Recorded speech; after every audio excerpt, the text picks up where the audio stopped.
All right, well, welcome back to Break the Record Live. Today we're playing Spelunky 2, the category All Shortcuts plus Tiamat. First thing I should say is, as we come back, I'd like to once again celebrate our streak: 5 Break the Record Live events and 5 world records. This time we had DT extending his own world record to 1439. As we come back, I should also say thanks to our sponsors, Twitch, Kaspersky, ViewSonic Elite, and also Mossmouth. I'm Ix. Here with me is Twin and Carly Braun. And Carly, if you can give us a state of where the race is right now, and let Twin talk about what All Shortcuts plus Tiamat is all about. All right. So, as already mentioned, first place right now is DT with the new world record with a 14:39.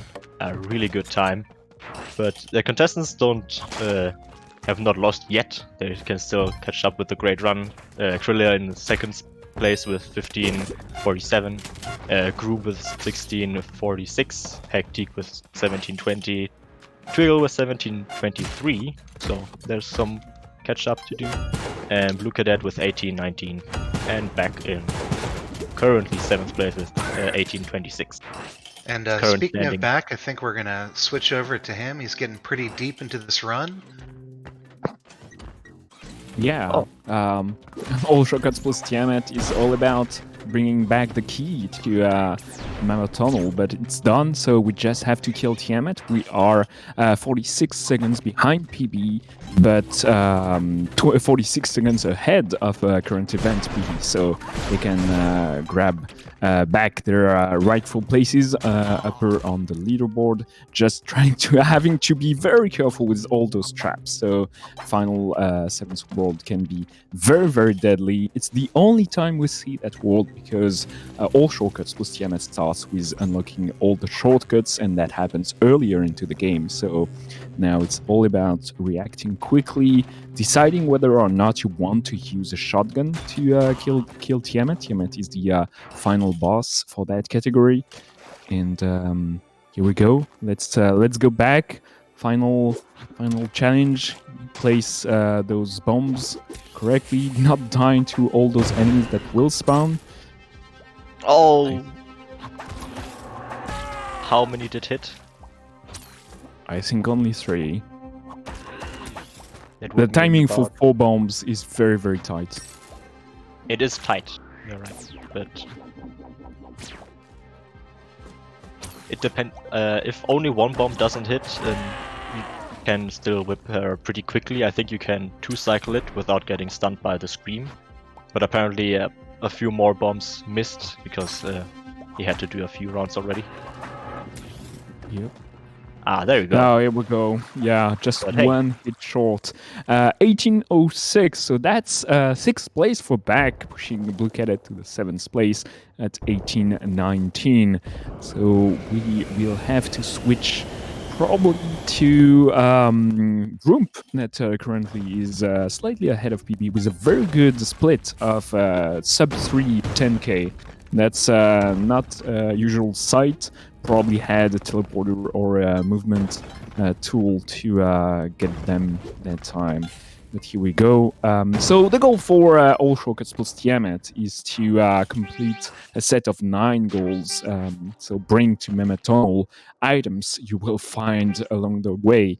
You can use the shortcuts though you've just unlocked to keep on going. That's why Grump is not going to start from the beginning here, but rather at 1-4, the 4th level of the first world, trying to bring to Mammoth Tunnel a weapon, trying first to find a weapon, obviously, and then keep it in hand until the end of the second world, Volcania. We don't see the jungle much.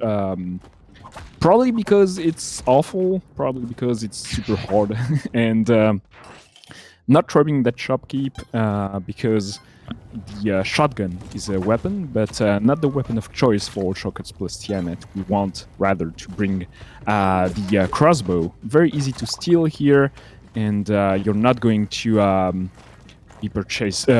be attacked by the shopkeeper at the end of each level, so that's a nice plus. You are safe and sound until you find the exit to Where do we after at the end of Volcania we bring the weapon? After Olmec, that's right. After Olmec, yes. I just had like a weird moment. Like, what's next? But here we go. First boss, Olmec. We don't see it much because bombing the floor is way faster. And using a rope here not to take fall damage. I don't actually know if you always take fall damage there, or if the bombs land correctly, you can drop down with a ledge grab.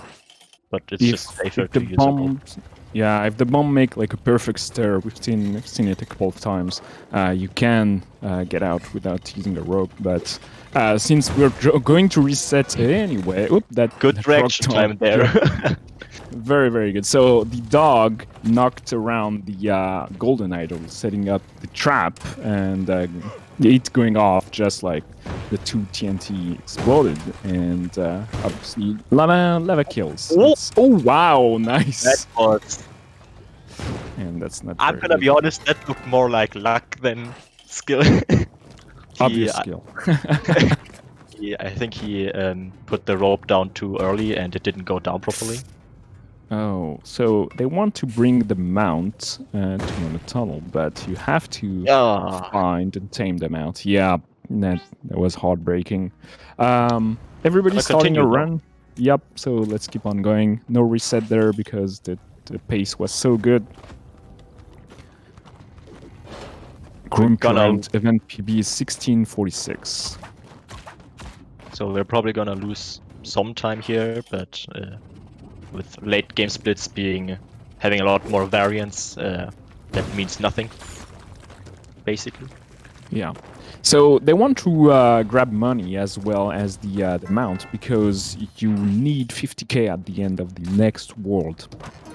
So obviously, being a little bit ahead of the curve and knowing that it's one of those instances where you do the last objective of one world and then you can chain it with the first objective of the next run. It's the only instance you can do that because you have to do the objective in the correct order. So it's like a very good decision because that's the best way to grab 50k. 50k can be quite a lot, especially if you don't find a lot of golden idols in the next world. Yeah, that's true. Ooh, okay. Has to use the push block. A bit of time. Yep. The bomb usage here is a little bit off, but doesn't lose like almost any time.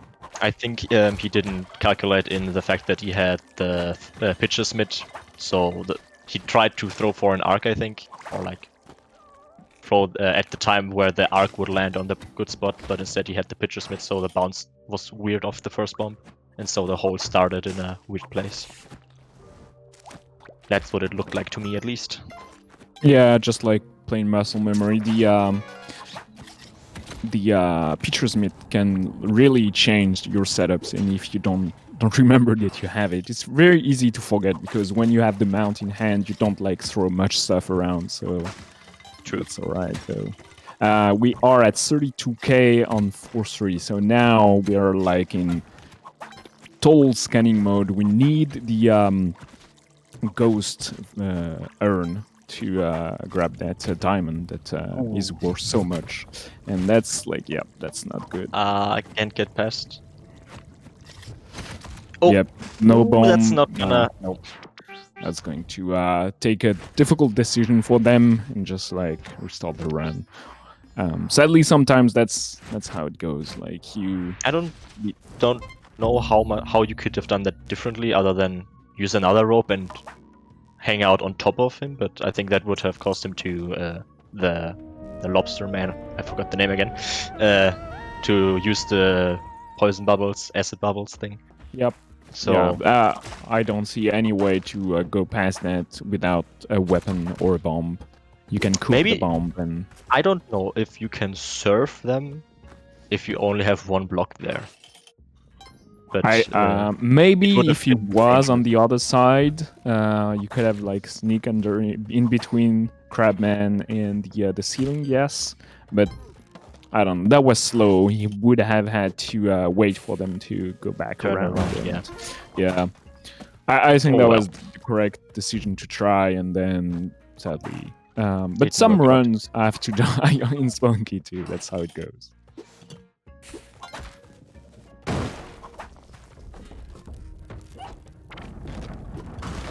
Right. Just going through the motions of the early splits. The usual. Yeah, you do hope for a teleporter, telepack, something that make quick way of the early levels. It is very much worse taking and angering the shopkeepers and just like upon going, but sadly that's very much luck based, so you will never reset for that, except maybe if you're DT and you are already you've already broken the world record today. But Yeah.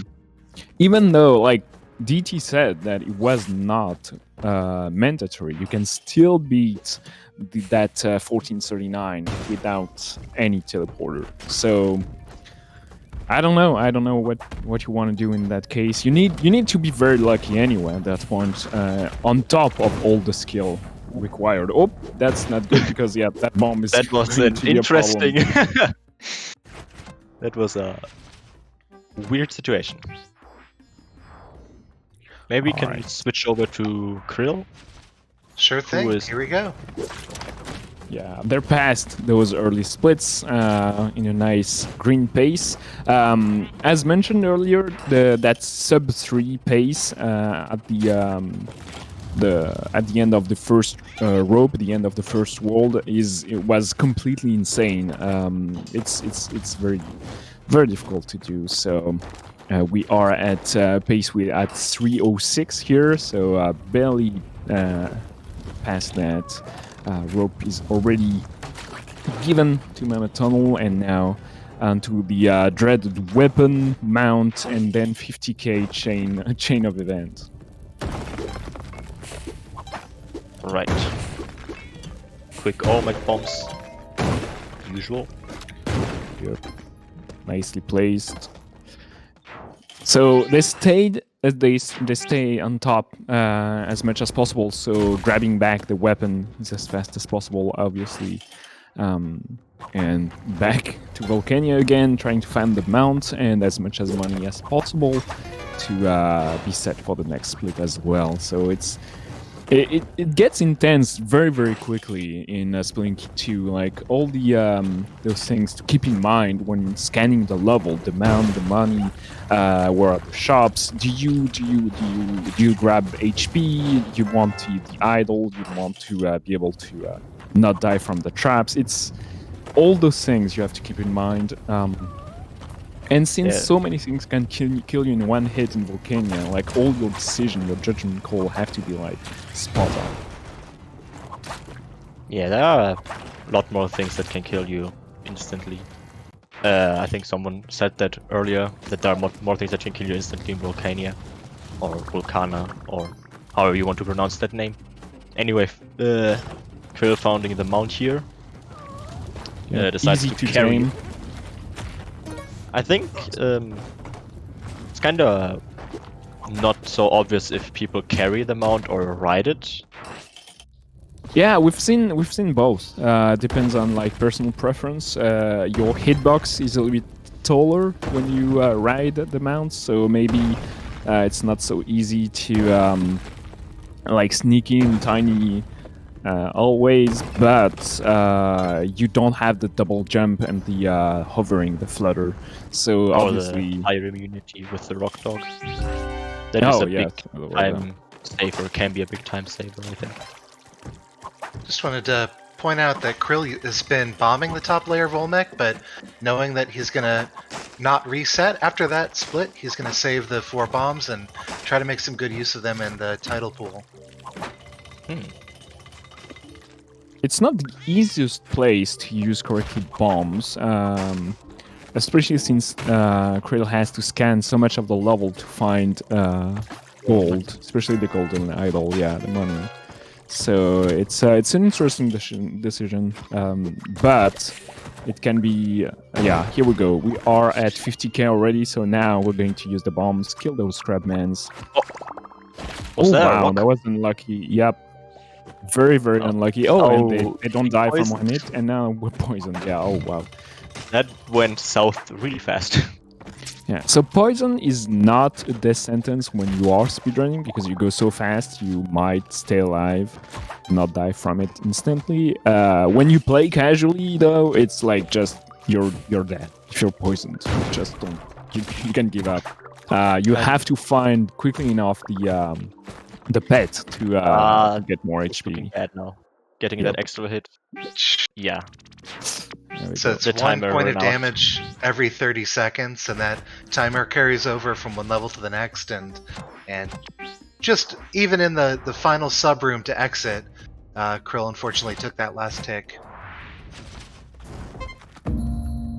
So actually, it looks like we've got another really good run going on Twiggle's stream.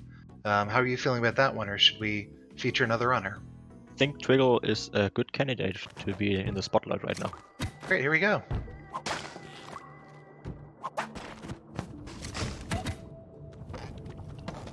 Okay.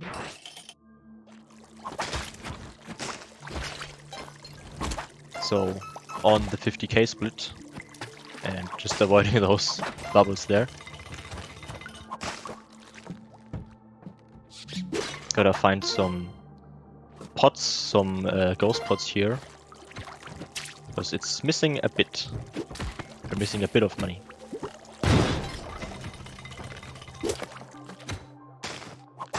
Yeah, 4-4 is a tough place to be in, needing 5k more, only 2k here, but still. And like at that point, he's just relying on pure luck to find. Oh, okay. That is should be nice. Barely enough, like 50 to 100. That is Just on the calculated. Final, yeah. That cost them quite a bit of time, though. It's a little bit sad, but Still in the green. yeah, green is good. That's enough. Maybe on pace to get something around like 16, low 16, but their split for the golden key is so perfect on their PV. It's going to be hard to beat that. So they're going to try, obviously, but now we do hope for a telepack, a jetpack, or anything along those lines in the later part of the run. But first, we have to get that hired help to survive and to stay alive for long enough. How do you feel about that hired help, the manipulation they're doing? The putting them to sleep thing, I think, was a nice change for the game that they implemented something like that. I think I mentioned earlier that the fact that in HD we didn't have this tool, so we had to actually dig a hole for them to not run around and get themselves killed, or use glitches to make safe spots for them. And in this game you have the luxury of being able to put them to sleep while they keep themselves safe, somewhat safe on their own as well. I think I'm one of the very few people who actually misses the much stupider hired helps from HD. All of my best runs were manipulating the hired help in some way to carry an item, and no longer have that advantage over the field, the patience to deal with the hired help, but clearly a better, smarter AI in this game. Yeah. Yeah. Also, but in HD, we didn't have to get the hired help in All Shortcuts plus Olmec, so that's true. It would have been like a difficult thing to do in such like fast-paced speedrun, like manipulation, and that would have caused so many more reset. Nice key here, by the way. Yeah, by that's a Twiggle. good key. Sadly, only bombs in the shop. I think if HD had the requirement for HH, oh, that's unfortunate. He had to stop because of the mole, and that made the timing off, so he got hit by the shotgun shot. But I wanted to say that if we had a hired help split in Spelunky HD, we would have had not just more resets for just because the HHs are more stupid in that game and get themselves killed a lot easier, but also because the coffins for the HH to spawn in Spelunky HD were not as common. There was actually no natural hired help spawn other than in shops and in one special level. So you would have had to lock your characters just for ASO as well. So well, also... in ASO we reset the save, so you had like all the character spawns. That's true, but the characters were never... There's never quite 100% guarantee for any of the segments that you run in ASO, as I think. But maybe I'm wrong, maybe. I think in the Mothership we had, but it's a different game. And in this current game, we have a gold split for Grump and a teleporter with a jetpack into the jungle here. That's pretty funny. That is real good. Yeah, double gold split then. That is real nice. Also, we saw the jungle. Hey! Yep. And sadly, Twiggold died. So how about we keep an eye on that early pace for Grump? It's sounds good. Sadly, that's probably more teleporters. Oh, wow! All right, let's go. Let's go. So, what are the strategies with the teleporter in hand? Like, what do runners do in order not to kill themselves with it? Get lucky. Well, not only, but there's definitely a part of just getting the right amount of distance with the teleporter. But you can... Okay, that was fast teleportation. There, for example, there he used a bomb to get rid of one of the skull tiles, because that is one of the situations where you have a 1 in 5 chance of dying, because the distance is, I think, 4 blocks. So if you teleport down into a wall that is 4 blocks thick, you have a 1 in 5 chance of teleporting into the one tile that would kill you. And so getting rid of that one skull block on the surface makes you be able to have a 100% guaranteed teleport down, which requires one bomb, but is definitely a big time save. So that's the pure mechanics answer. The other thing that we're looking for on teleporter runs is understanding what the level generation looks like, and so anticipating what that subroom below you is going to look like before pushing the teleport button. Ooh. But yeah, another really good. Jesus. Another gold split potentially? Yeah, okay. Oh boy. Wow. Yeah, we're watching the right stream here. That's a start that's going to be very, very hard to beat. I talked about sub 3 at 10k. We were almost sub 3 at rope. Like, this is an insane pace. And now, what I like about that category is that everything is leveled. You're back at the weapon with just your 4 bombs and 4 ropes. So you have to keep on going, kind of forgetting what you just did with those 3 teleporters back to back and those gold splits. You find a telepack. Yeah. Obviously now, like, it's so the dream teleporter every split. That's gonna be one day. That's gonna be the world record.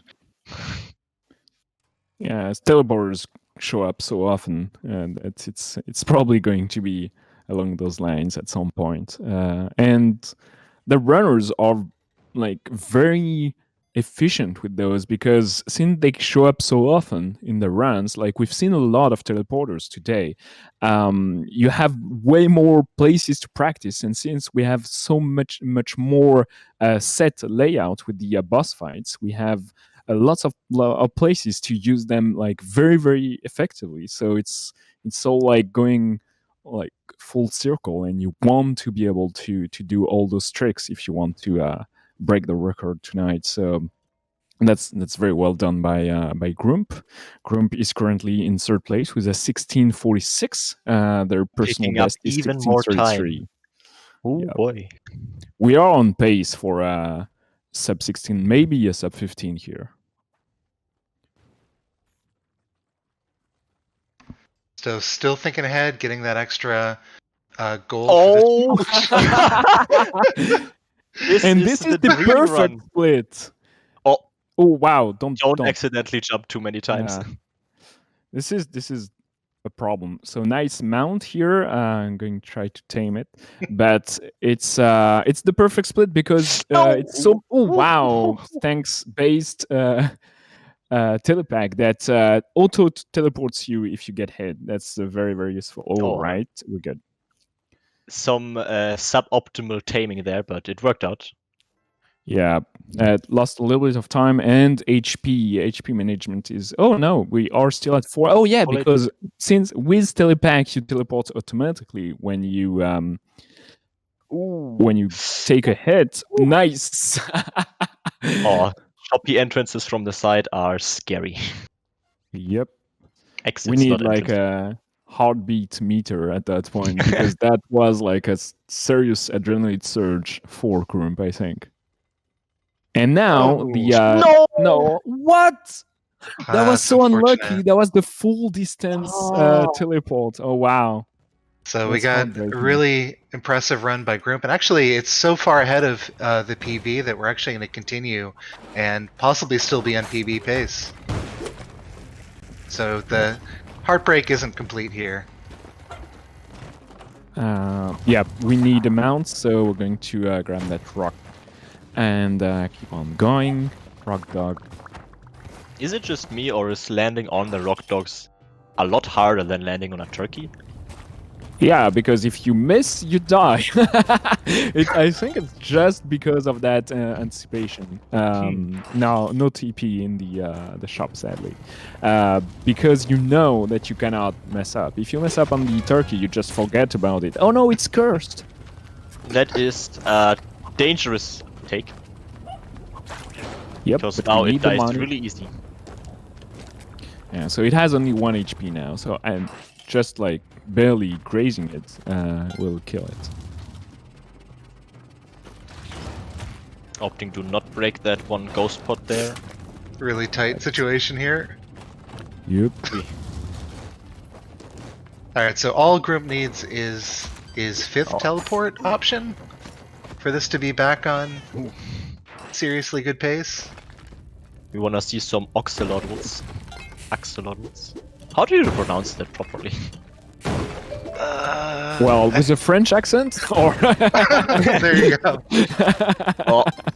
Oh wow! Okay, I thought the rock dog was dead here, but now we got plus 26 seconds. It's still like doable. Like they have a 4-minute key split, so they have like a minute to save here with the perfect execution and luck.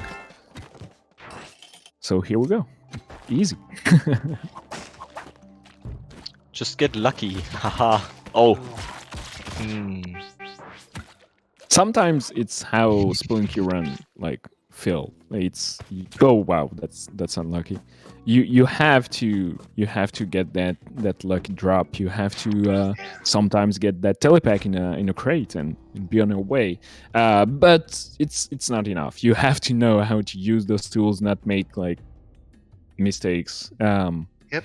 And well, I'll just jump in here after all that excitement. Just remind people that we're watching Break the Record Live Spelunky 2.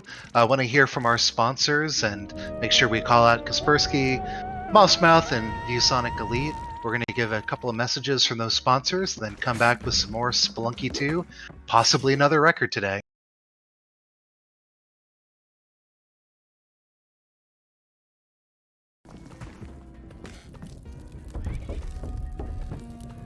Hey everybody, and welcome back to Break the Record Live.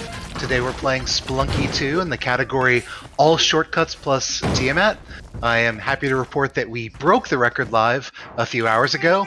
We had DT with a new world record of 14:39, but of course we've also seen a ton of great gameplay from all of our runners, and I'm here with Twin right now. Twin, what are you seeing in the state of the race right now? Well, it's always hard to tell. Spelunky 2 is such a crazy game, but overall, DT is in first place with the world record. We did it. We broke the world record live 14:39. And second place is Krill, about a minute behind. Then another minute behind is Grump. And then it's all packed up at between 4th, 5th, 6th, and 7th, with Hectic, Twiggle, Back, and Blue Cadet being like about a minute together, like 7 between 1720 and 1819. So it's all in the hands of Blue Cadet. We had very little change of places recently. Just back took the 6th place, putting Blue Cadet on the 7th. So that was the only change in places I've seen in the last 2 hours or so. So it's very stable, but the runners are very warmed up at that point. We've been running for about 6 hours, I think, and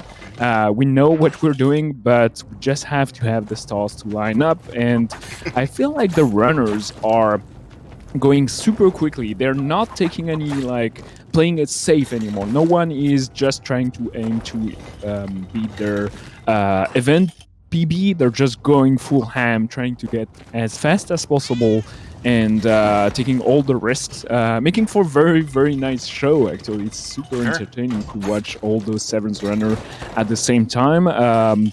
Players are resetting frequently, but look at it so far. He's on a nice pace, 4 minutes into the run, trying to bring the rope to Mama Tunnel. Great, and the other thing we should mention is that this is a funded prize pool for this event, so $3,000 today that'll be split across the 7 runners.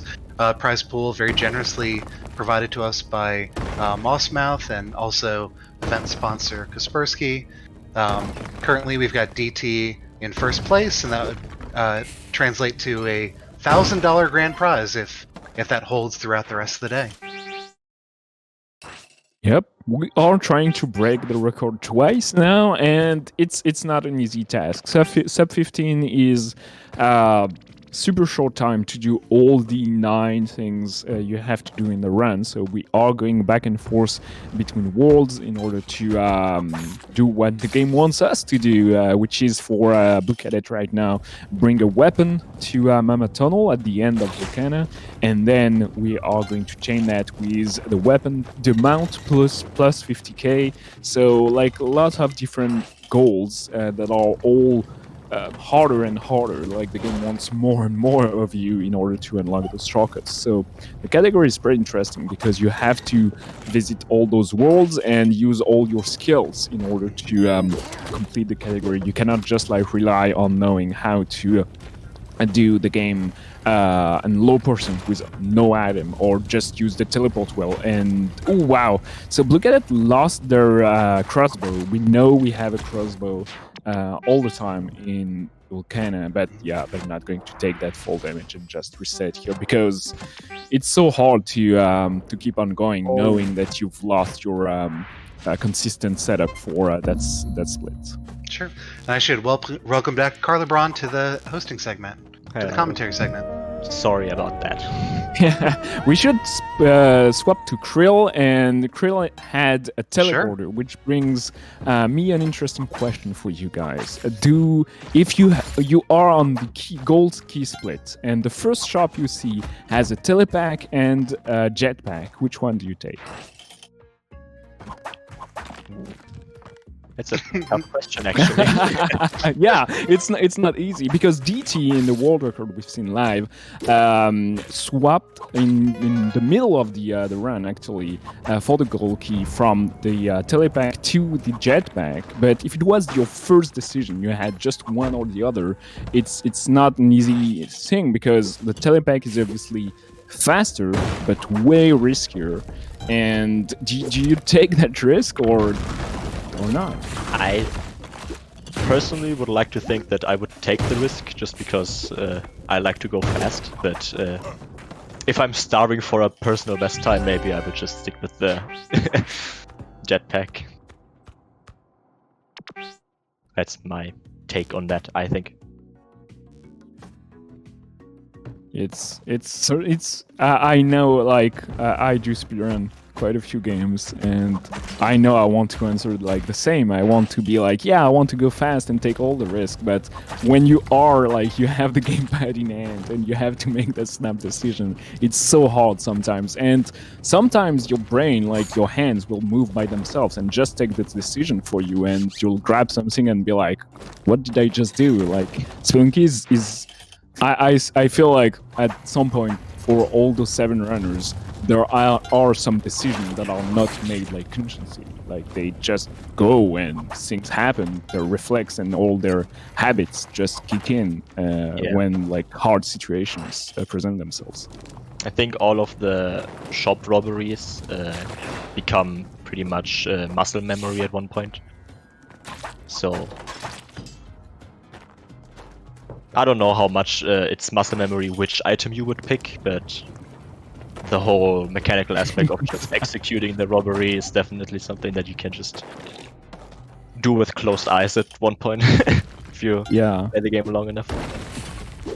Maybe like all those players that have played a bit less of Spelunky 1 are going to take that telepack, but if you've played a lot of Spelunky 2 and no Spelunky 1, telepack was not a thing in Spelunky 1, so you picked so much of a jetpack in Spelunky 1, you would just go for it.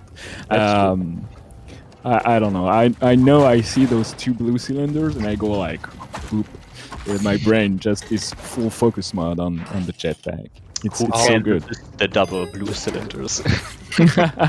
I'll admit to that as well. I'll take the jetpack in any situation. But yeah, in certain situations here in All Shortcuts plus Tiamat, we've seen it in runs before. The telepack is going to be the fastest item. Very risky, but we're trying to get the world record here. Again.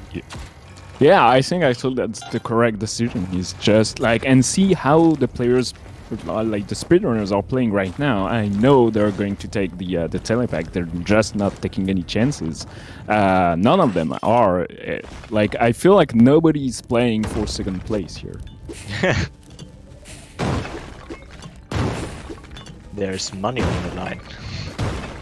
Yeah, and those, I feel like we just want to go as fast as possible as well. There's like that intent to go fast and not like be content with second place or just like a time that could have been better. And good time Krill is making right now with don't be too afraid with those red splits. We know that we can lose time if we don't find teleporters at the start. We know that there's a lot of time to save at the end. The gold key and Tiamat segment is very, very important if you want to get good times. That's true. Oh, that's a very annoying layout. Yeah, getting blocked off and having to wait for weird firebugs. But Krill's certainly putting himself into a really good position, looking for that late game RNG and setting himself up for a potential PB just by the quality of play so far.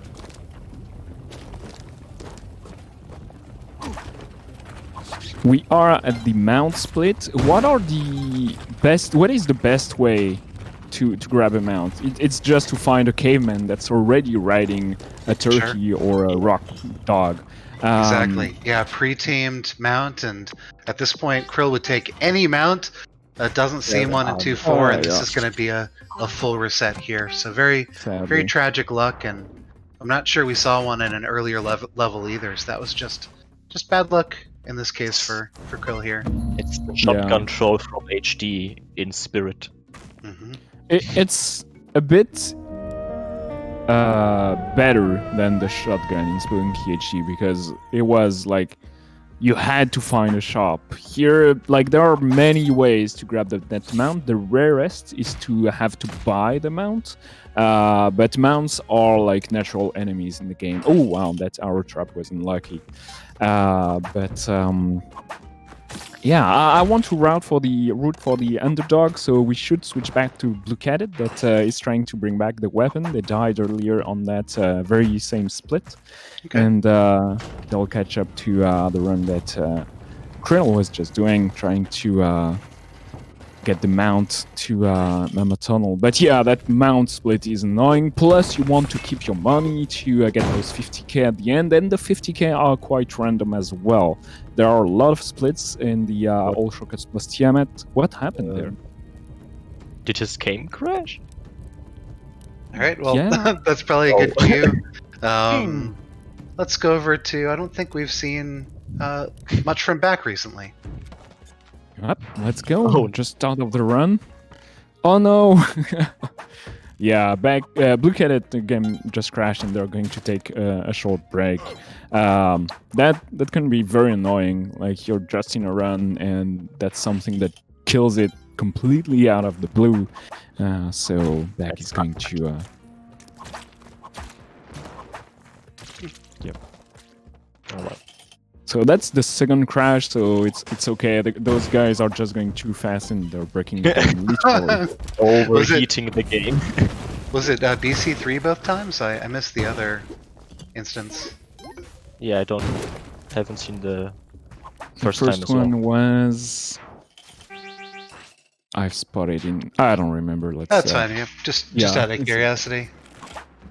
Yeah, pretty good start for Back. One of the cruelest things in live split is a 0.0 second red split. So fractions of a second, and in fact less than a tenth of a second behind his PB pace, and not rewarded with green numbers. A shame. For sure. Very disappointing. At that point, I think with a minute split, you're still happy. It's 2000 is pretty annoying because you don't want to look out for money, but you still have that in the back of your head. Like you know that you need 2000, and if you don't exactly have that, it's super frustrating. So, and it's the start of the run. It's the split where the runners reset the most, and you just want to keep on going. Doing like these double bomb. Yeah, that's really smooth. And we get some more zero. Nice. That time saved though. It's not Time like saved. a strong red. It's okay. Let's replicate the complete run from split to split. This is actually a recorded video. I know Back's secret here. That would be actually very good for Back because their current event PB is 18:06 and 16:32 would be third place. So that's quite a nice bump. So let's keep let's cheer for that and for more telepacks, obviously.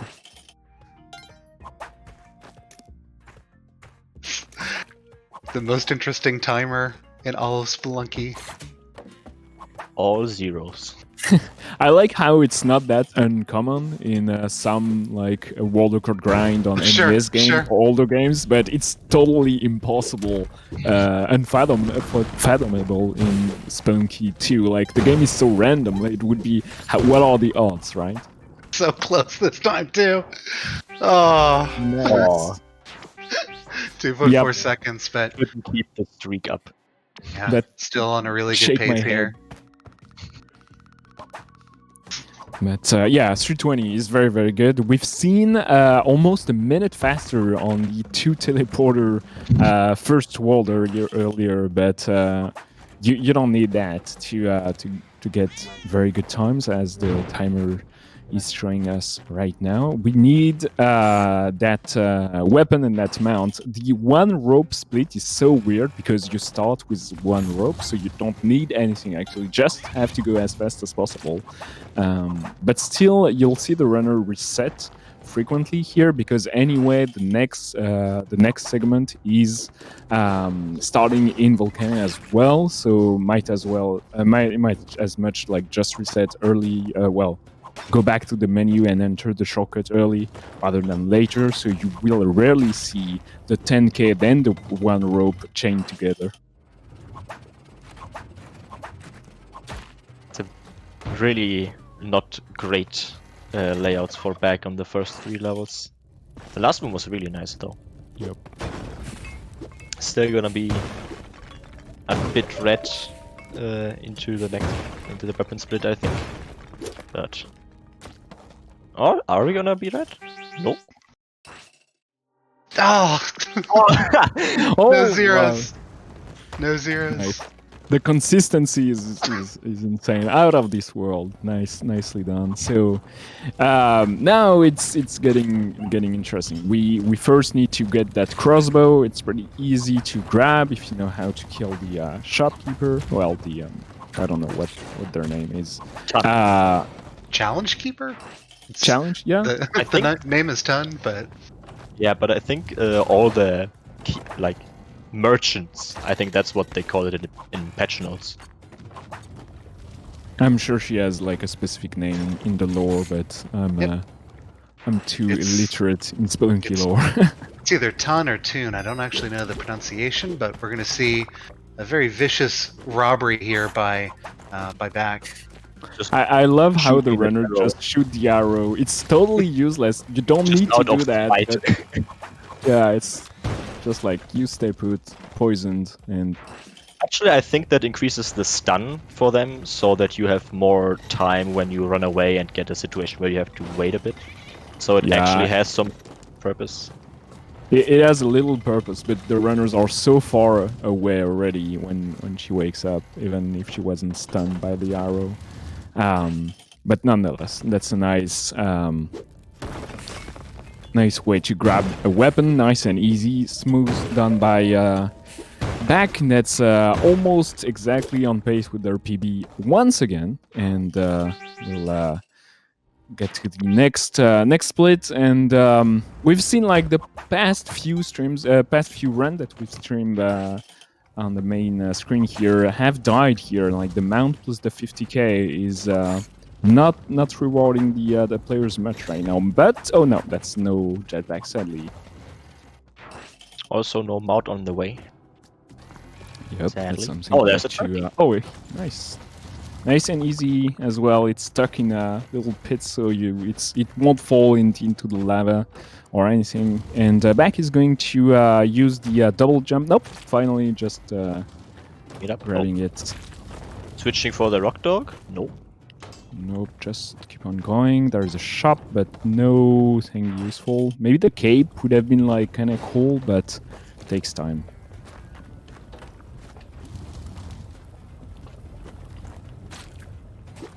Really good reaction to that flamethrower there. Yeah, that's one of the few times. Oh wow, that's one of the few times you don't want to cook the turkey and just want to keep it alive for a few more levels. There we go. A bit behind on money though, so. Oh! Just missed the top of the head of the skeleton there. That's that really hitbox tough. was weird. Yeah, it literally fell onto it, but still died to it. I think we're gonna switch over to Hectique. I don't think we've seen that runner for some time. Just getting started with a fresh run. Oh, Grump just died with that telepack, sadly.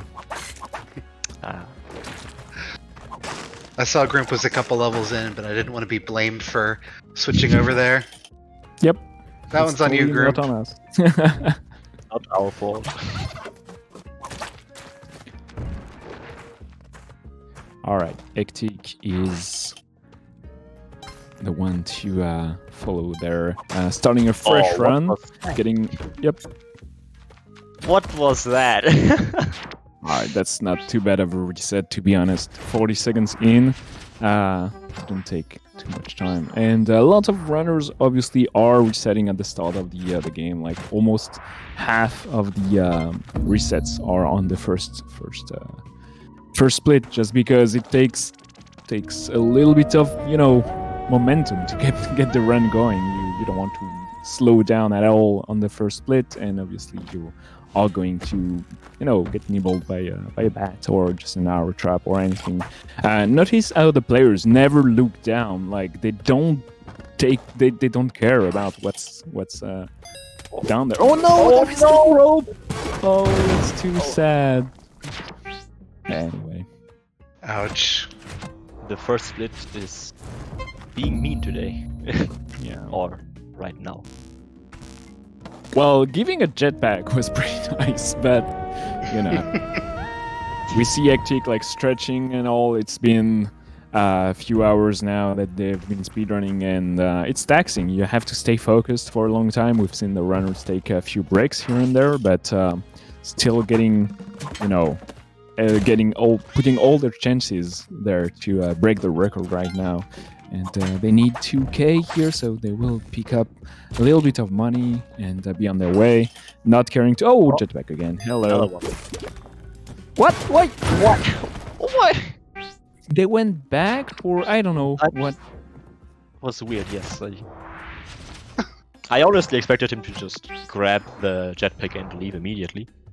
Yeah, Not you even don't to even roll. need to stun. Yeah, you don't need to stun him. If you're quick enough, you can just jump over the pellets, and the shotgun will just miss you, and you're good to go. It's an easy way to rob the shopkeepers if you don't want to take like the chances, but sadly it's not reliable. You So can only take one item with you as well, unless Yep. you go back in later, but that wastes time. Sure, well, we've got just a couple more minutes with Twin, but do you want to give a recap on some of the moments that you've been able to see today? well, I came in with DT grabbing the world record, so it's going to hard. Was that It's memorable? hard to beat that. Yeah, of course.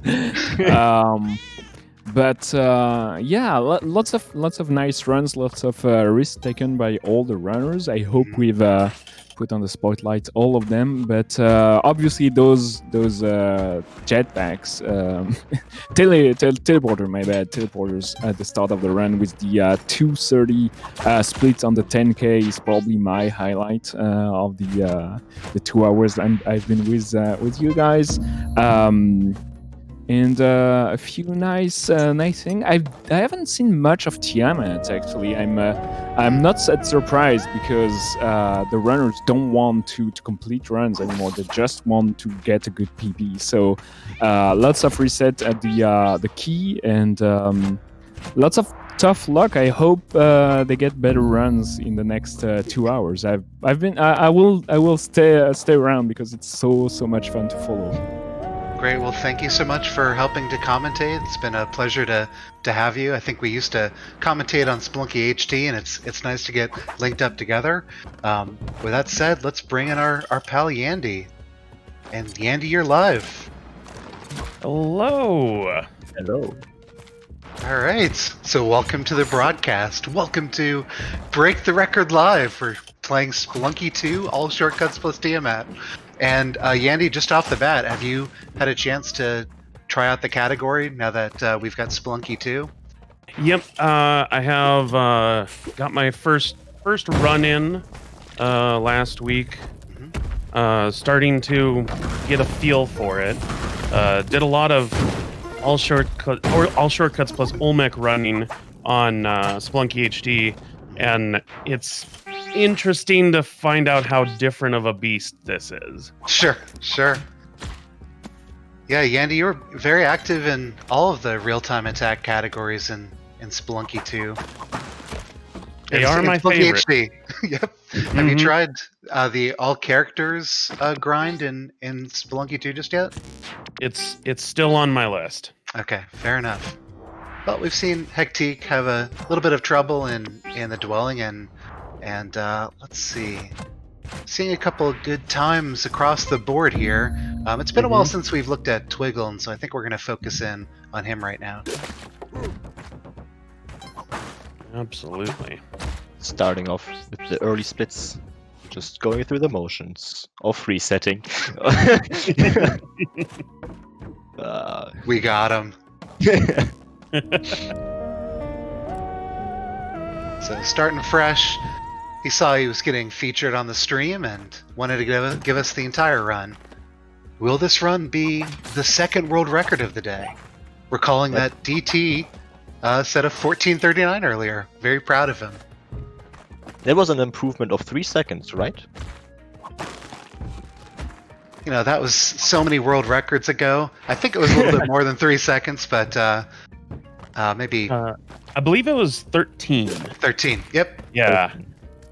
That was a wildly impressive run.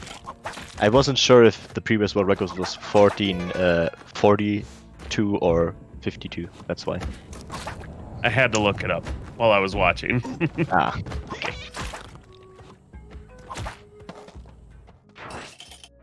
All right. It is awfully impressive to see the runs that everyone has put down today. It's a totally unique thing to be doing it in an environment like this. Yeah, for sure.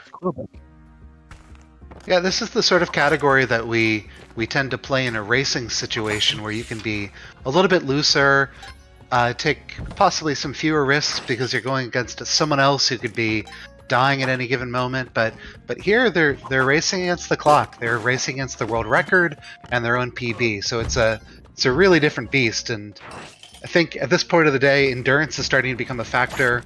Some of the runners are being very deliberate about when they're taking breaks and when they're committing to the grind.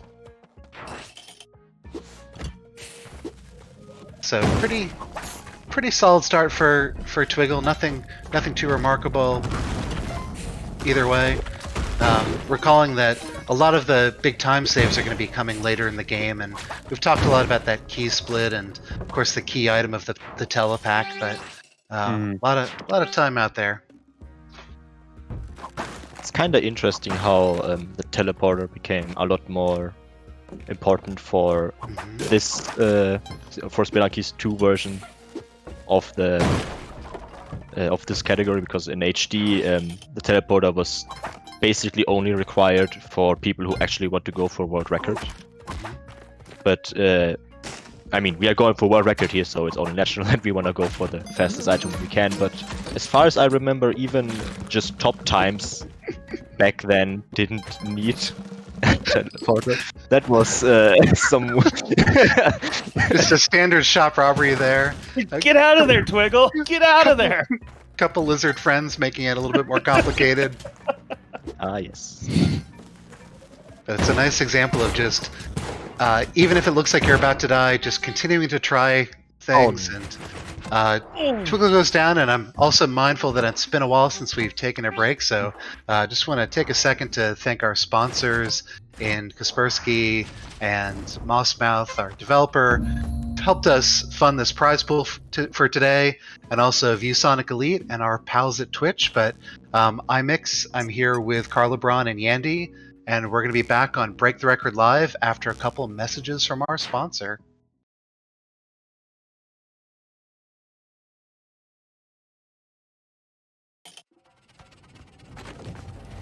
All right, and welcome back to Break the Record Live. We're playing Spelunky 2 today, and the category of All Shortcuts plus Tiamat. The name of the show is Break the Record Live, and we broke the record about 2.5 hours ago with DT setting a new world record of 14:39. I'm Ix, your host, and I'm here with me is Carl LeBron and Yandy. Do you want to help us remember what the situation of the race is? But then first, before we get into that, once again, thanks to our sponsors Kaspersky, Mossmouth, ViewSonic Elite, and our hosts Twitch. All right, thanks, Ix. We have had some pretty great runs from all of our runners today, kind of proving their mettle. Obviously, you mentioned DT setting the world record, breaking his own record because that's what DT does.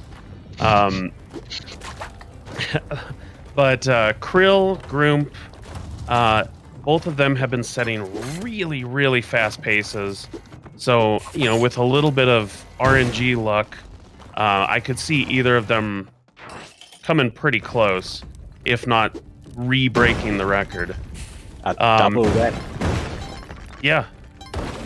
And then the rest of the pack is not that far behind. Everyone's been playing really well today.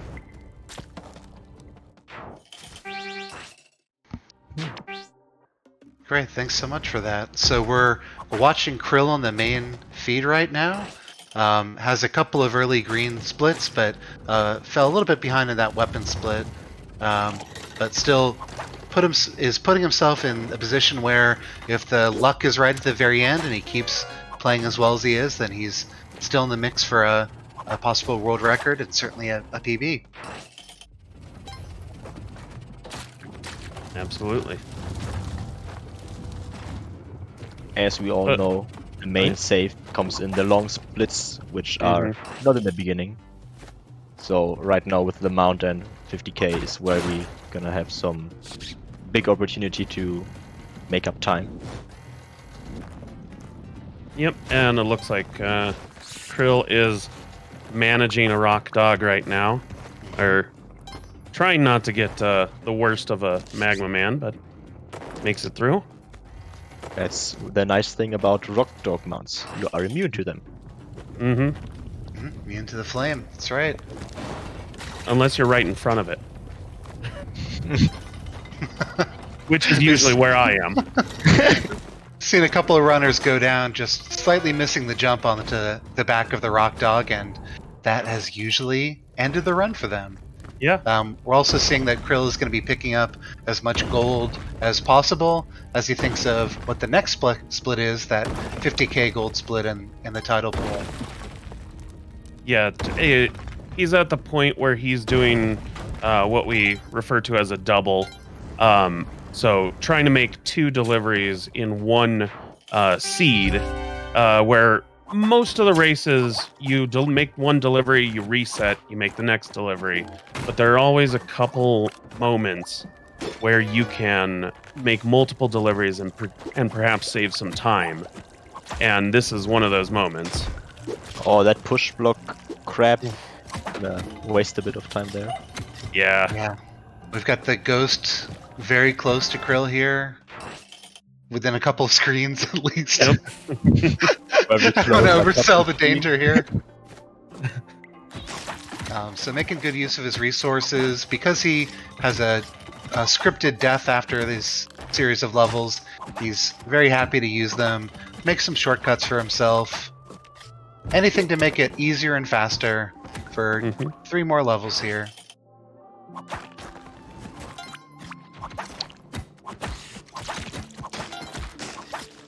Yeah, And- still. Go ahead. That was a scary jump there. Yes. Taking a ton of damage, but as long as you've got 1 HP, you're still in good shape. And just one last level to move on to the hired hand split.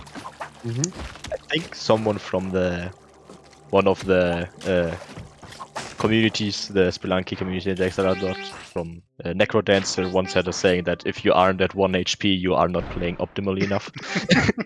Or something along those lines. Sounds about right. Yep. So still losing a little bit of time on that last split.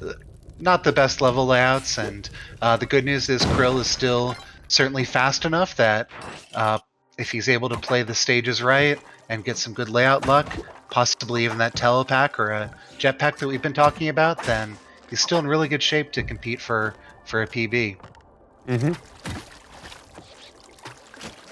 Yeah, just another tricky layout here. So it's a very S-shaped, zigzag, curvy level. Yeah. And he's going to have to visit almost every subroom here, but makes it through. Most importantly, that hired help is still alive. We only care about safety of our favorite bald naked people.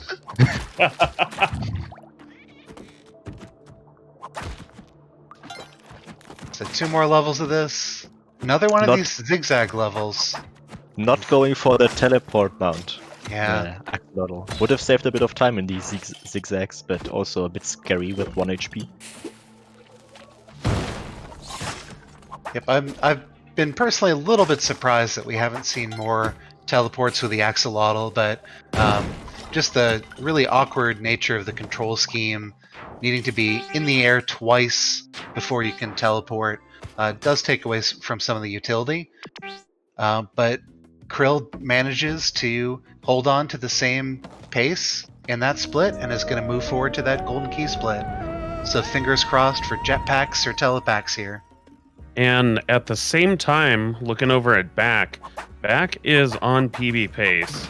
Okay. Yeah, also in the key split. So they are very close to each other. Yeah, we're essentially getting a race situation from these 2 runners, which is something we like to see here. Do we have a setup where we can showcase 2 of them at the same time? No, we don't. We're gonna stick on Krill for now, but definitely at least divert some of your attention to Back in the corner. Both runners have managed to find the key here, and so no problem moving forward ahead in the run. Unfortunately, no jetpacks or telepacks for either runners, so this is just going to be the pure platforming that we're used to seeing. I mean, platforming is pretty good at Spelunky 2, so we are fine with that. Yeah. I just saw a telepack on BC3's screen, and I got a little bit confused about who had it. I got a little bit excited there, but Does Quillback break the key if he rolls over it? don't believe so. But there might be a stomping situation where it's crushed. I'm actually not quite sure of that mechanic. I haven't had my heart broken by it yet, and that's when that sort of mechanic is really gonna stick in my mind. Yeah, fair enough. Seems like a very rare thing to happen anyway. Yeah, there's a lot of those mechanics in Spelunky where you really have to experience that death before it really becomes fully understood. Oh no, the key is gonna get... Oh, where is it? Where is it? I think it might have touched lava. Does it get... Oh no. It I probably think it's over, team. is in there, but Oh. I think it's over. So we're gonna is just Krill. quickly quickly switch over to back. Krill is very generous with screen time for back, and Oi. yeah, Great. Well, at least the lava is moving away with the conveyor belt down there. So Yep. That's nice. little A bit lot of of- fortune. a lot of changes from HT to Spelunky 2, but one of the most salient to me is the change to liquids. We're used to, from HD, being able to just clear any lava pool with a bomb, but there's no clearing lava here. No. The only way is to use a freeze gun and take maybe half an hour to clear out all the little particles that are generated when you're clearing the pool, but not relevant in a speedrun situation, unfortunately. No, nobody's gonna take that strat. Not just yet. There might be some absurd challenge run out there that will bust out that mechanic for, but yeah, not Score today. safe strat.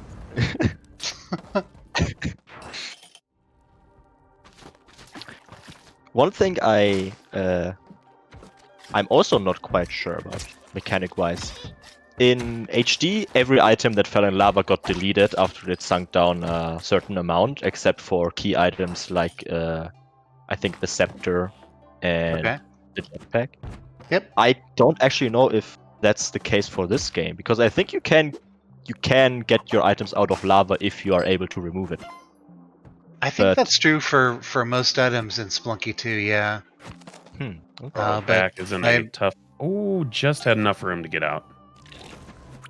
I'm a little bit wary of turning this into a mechanics discussion when there's going to be certain ones that are still so fresh to us in this game that we're usually going to be answering at like a 90% confidence level, so not quite where we want to be. Fair All right, just a couple levels more for back here. Still in really good Sadly. shape for a race PB. So don't be too disappointed by the red numbers just yet. So many Octorocks.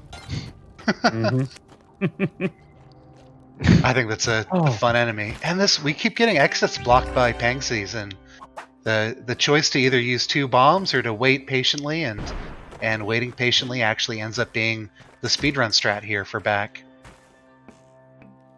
So Wait gold for be that. delivered. This. Oh no. No! Oh. Catch a ledge. No. Oh, he's gonna reset for that one. Okay.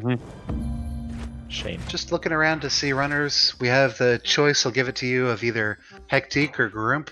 Both still pretty early, but both in the green digits here.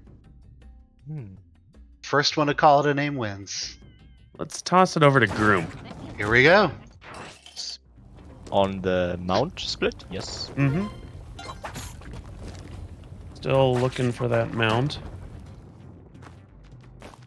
But usually in Volcana, there's a couple turkeys or rock dogs bouncing around. Having a good time in the heat. And as we talked about before, he's collecting some money, looking forward to the next split, assuming he gets a mount. Come on now.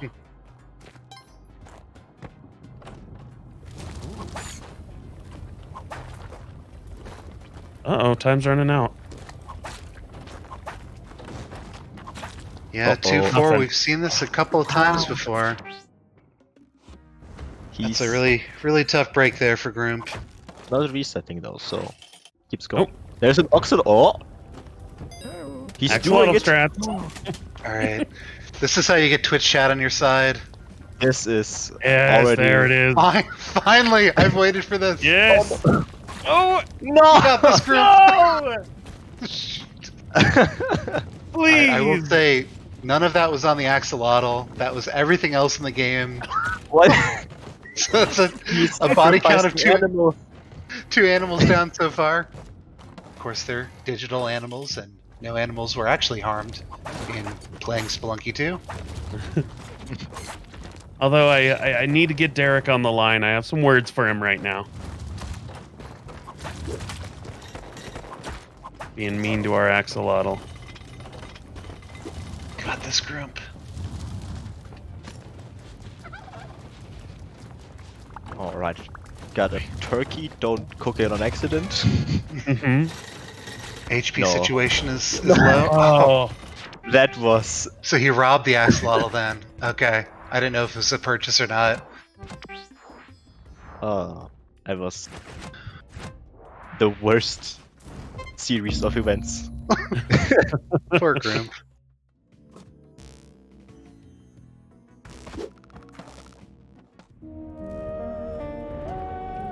Do you want to switch over to Twiggle? He seems to be in Sure, we can do quite a that. good shape. mm-hmm. Green split.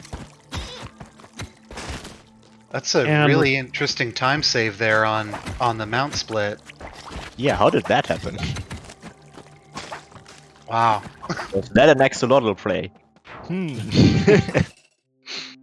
Wonder what the story is there.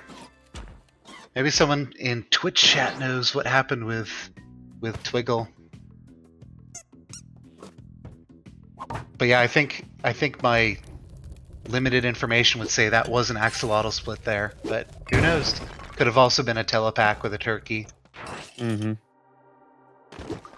And while we're sleuthing that out, for anyone that is watching that maybe doesn't quite know what this run is, so this is it's called All Shortcuts plus Tiamat, and so what our runners are doing is starting with all of the shortcuts in the game locked, and they have to sequentially make donations to our friend Terra Tunnel, so that she can dig the shortcuts.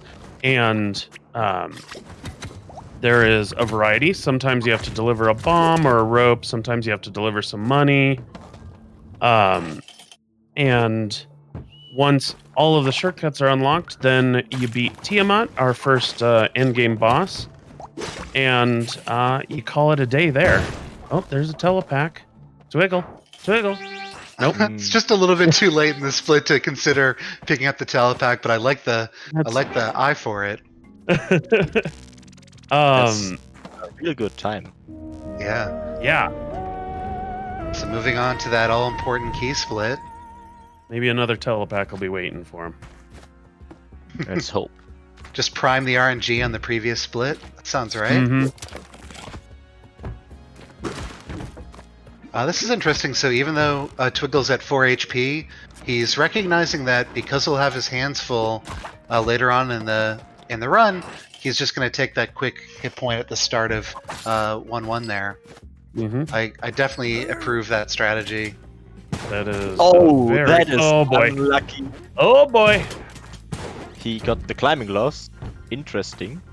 I mean, Yeah, I think Twiggle's been going for climbing gloves pretty consistently in this race scenario. I'm definitely expecting seeing more climbing gloves tomorrow and on Sunday when we play Cosmic Ocean, but a little bit surprised, but also we're still learning what's best in this game, and Twiggle's come to a different conclusion, at least on this item, than some of the other runners, but it looks totally valid. one of the most decisive? Divisive. That's the word. Divisive items. When Yeah. talking about Spelunky items.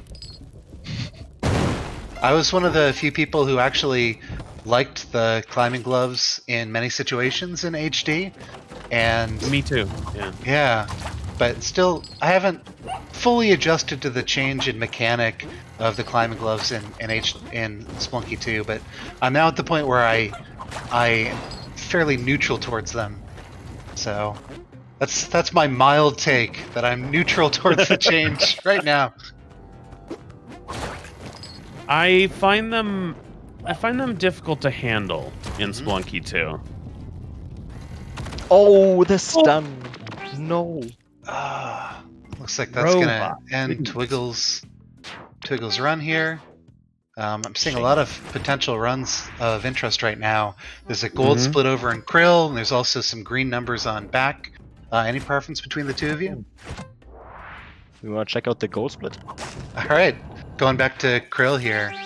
Just putting together quite a few really impressive runs and splits today. Yep. And that's good enough for a personal best, and currently second place in this racing situation.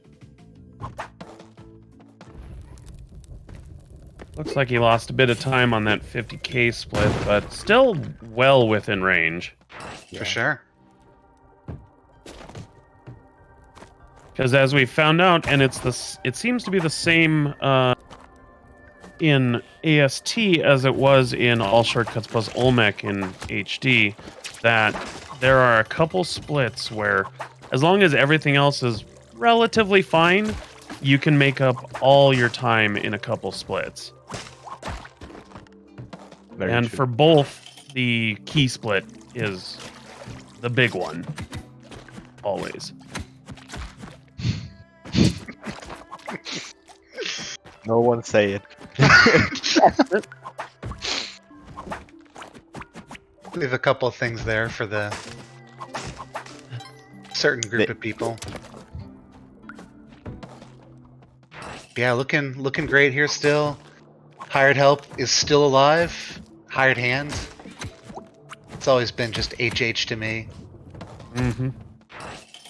The short forms are preferable. We are speedrunners after all. That's right. Still just one syllable, but it feels like it takes less time. That's good enough for me. It's that green 0.0 split right there. Alright, so just a couple of seconds behind his PB pace for Krill, and going into the key split, which some have labeled a very important split. Don't tell anyone I said that. Oh boy. And it looks like Hectic is calling it a day after many very good runs and a lot of hard luck as well. Sure. That's more than fair. Yeah, just a lot of really good runs. I think Hectic completed quite a few runs, and there were a couple of smaller PBs throughout the day, and we've he got grinded the it down to first 1720. Didn't he? Yeah. Yep. I mean, 1720 is nothing to shake a stick at, so. Yep, so very, very nice job, and we'll see if that fourth place time holds up. A couple runners that are pretty close, and we might even see it on back. He is certainly in a position that he could challenge for that fourth place spot. Mm-hmm. Let's stick with Krill as long as we're on this key split, though.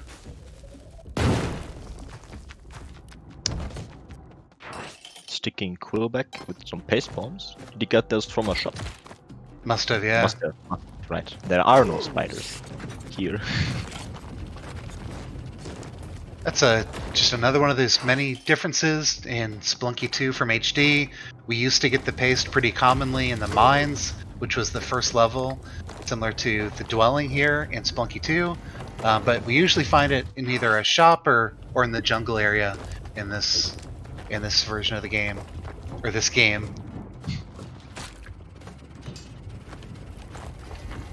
Some clean movement. Always nice to see. Yeah, for sure.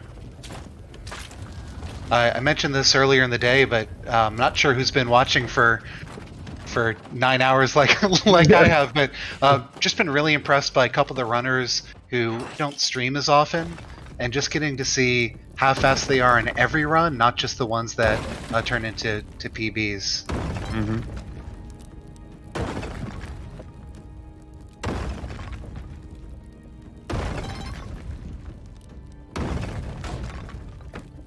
Just stomping down, not using the 4 bombs. Planning on using them on Tiamat. That's right, yeah. This has been a pretty deliberate decision by Krill on a couple of runs to save those bombs to ensure nothing can go wrong in the Tiamat fight. Tossed in a little caster curse on that one.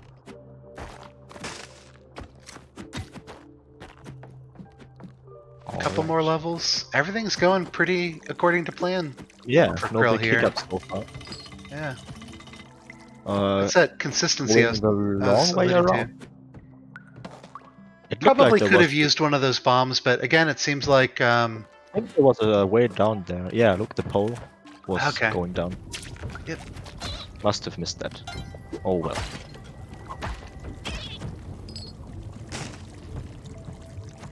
so many things going on, it's hard to keep track of all of them. That's fair. But alright, so one more level, and we can call it a safe shortcut for Krill, and then see if we can sprint to the finish for that really quick PB that would be necessary. Wanna see some fancy Tiamat strats with the 4 bombs? Mm-hmm. I want to see a teleporter in that present there. Oh, that would also be really nice. Seeing a telefrag? Yeah, I think if we picked up some more axolotls, then that might become a possibility. There is a subroom in Neo Babylon that often does have that axolotl, so that might be one of the ways to salvage this as a PB. Just a few seconds left here, and it's just the consequence of already having a really good PB is it's hard to whip out a subsequent PB.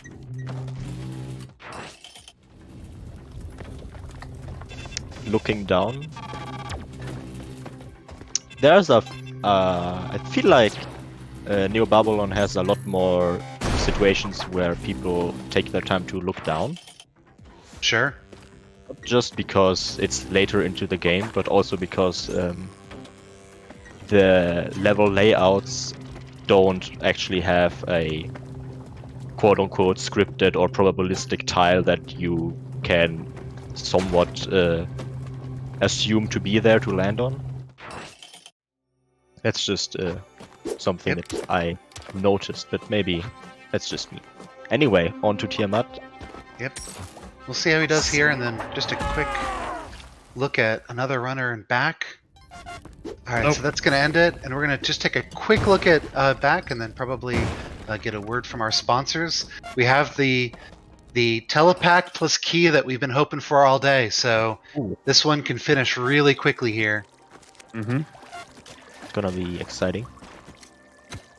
If the game was fair, Back would have access to jetpack in the crust around now.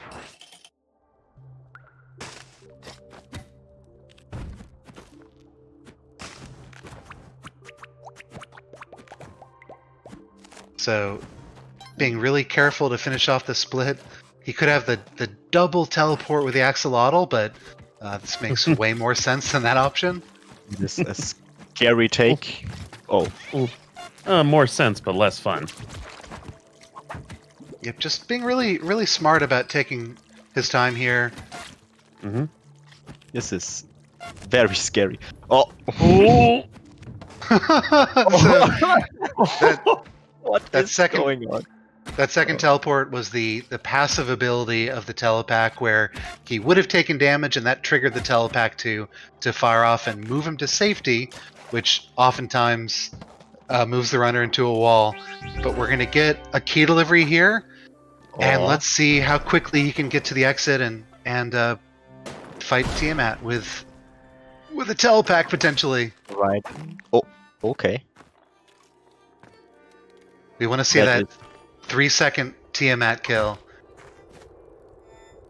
That would Just- be a good time save. Not using the Absolutely. teleporter a lot, which is more than understandable. It's all planned. It's all planned. Oh Everything's fine. Everything's fine. Back, please. Alright, so losing a little bit of pace here, but still, we have a telepack. He's running Heavy out exhale. an 18-minute PB, and he's going to benefit from a really fast Tiamat fight if he can survive 6-2 and 6-3 here. Mm-hmm. Oh, Fantastic. okay. Looking good. Oh! Oh boy. Oh boy. Everyone's So that- awake now. This is nerve-wracking. Looking good. Okay. Oh. Jeez. Wah. So as you can see, we're not completely off the hook once we get the telepack. Oh. It's going to be There some we go. luck involved with killing the boss. Got it on the first shot. Yep. There it is. Perfect. Oh, that's really nice. Very nice. Well done. Congrats. Well, That was with a that, nice- really nice run. But with that excitement, I think it's a good opportunity to thank our sponsors and give them some time. Thanks particularly to Kaspersky and Mossmouth for this event, who've helped us put it on, and also Mossmouth for establishing our prize pool for the runners.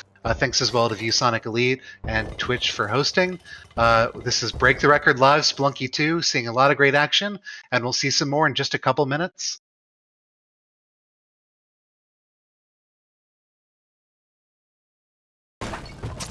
Alright, and we're back with Break the Record Live. Today we're playing Spelunky 2, and the category is All Shortcuts plus Tiamat. We just watched a super fun run by Back. He got the legendary telepack on the key split into Tiamat, was able to telefrag the boss in a single teleport upwards. Super exciting to see. Thanks again to our sponsors, Kaspersky, Mossmouth, ViewSonic. I'm here with Carl LeBron and with Yandy. I'm that's serving as host right now. I want to give Yandy a chance to tell us about the state of the race right now. Absolutely.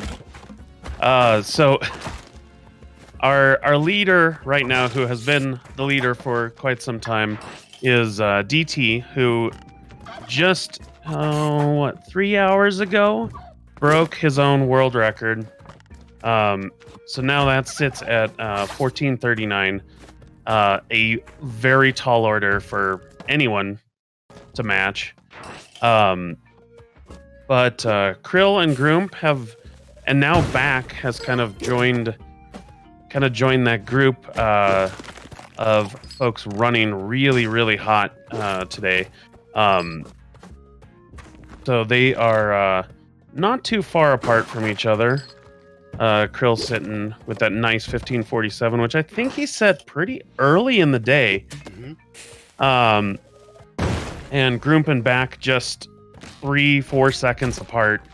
Hectique has called it a day after some great runs, and including a 17:20. And Twiggle and Blue Cadet maybe sitting 6th and 7th, but both of them are very much capable of putting faster runs down.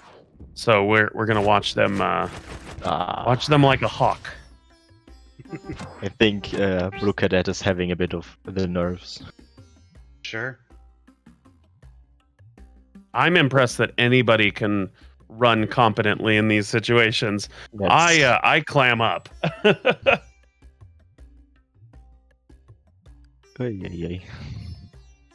So most of the runners, looks like all the runners still going, are still in the dwelling right now. Oh, Twiggle is Oh. on a decent pace. Sorry, I'm completely wrong, and we're going to switch over to Twiggle for that reason. Yeah, very good pace.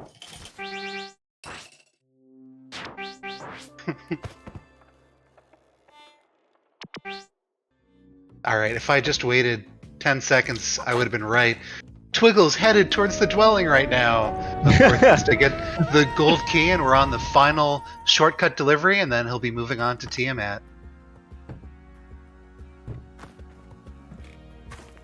But loving the green numbers here. He stuck through a couple of early red splits and set himself up really nicely for a potential PB in this situation.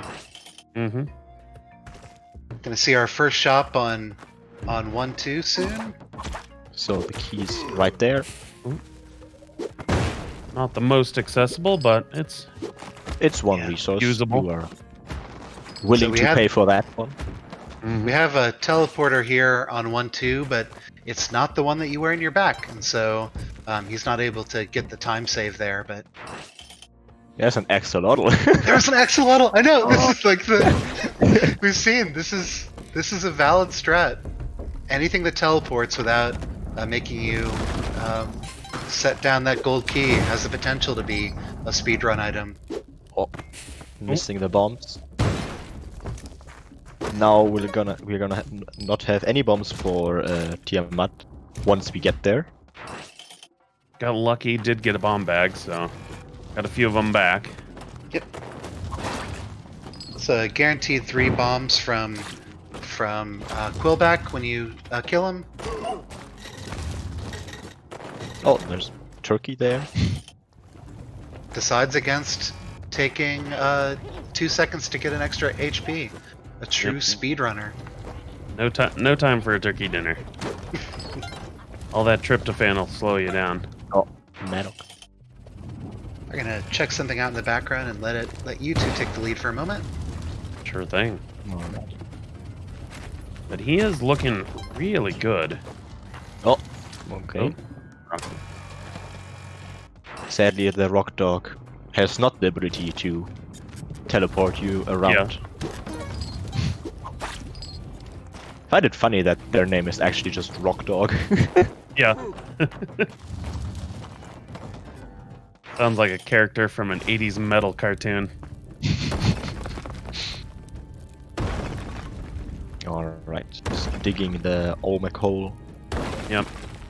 Taking that approach with only 3 bombs to spare. Yeah, with only 3 you can't make the shortcut on the side. I think I saw someone do a weird, slightly faster strat on Olmec where he used 2 bombs.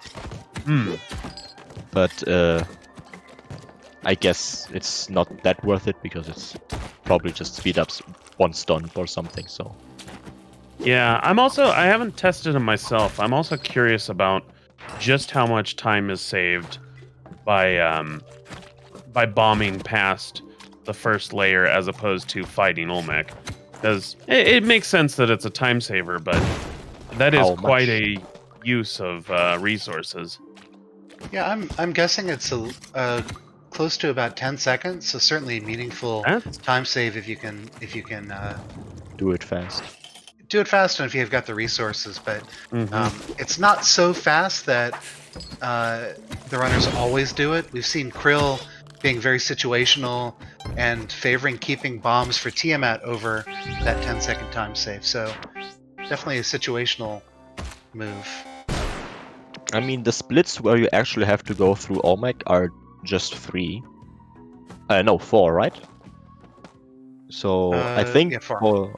for the 3 that are not the key split, after Olmec the run mostly ends and the bombs become at most an extra safety precaution to make shortcuts and maybe speed up time, but it's not as dominant of a time save as the bombs on Tiamat that can save time there.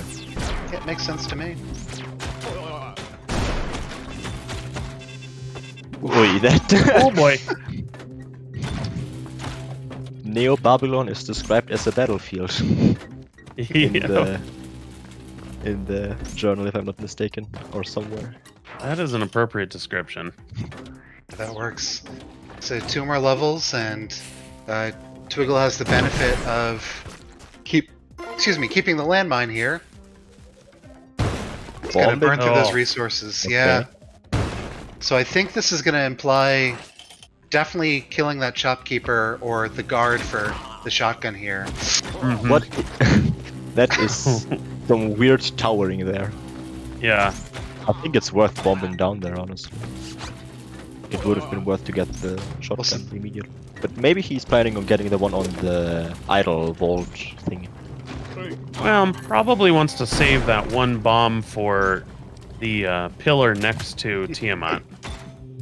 Ah, also true. I didn't consider that one. That was so boy. sketchy. So just enough. He's got that bomb to make a hole for Tiamat. So this will be a meaningful PB for Twiggle for sure. Absolutely. Just above 17. And is it? Get to that door. Oh, And just enough No. to take out Hectique in Hectique. 5th place. So Mhm. 1704 for Twiggle. Very meaningful finish to that run. Getting the GG rank to up. Twiggle. Congrats.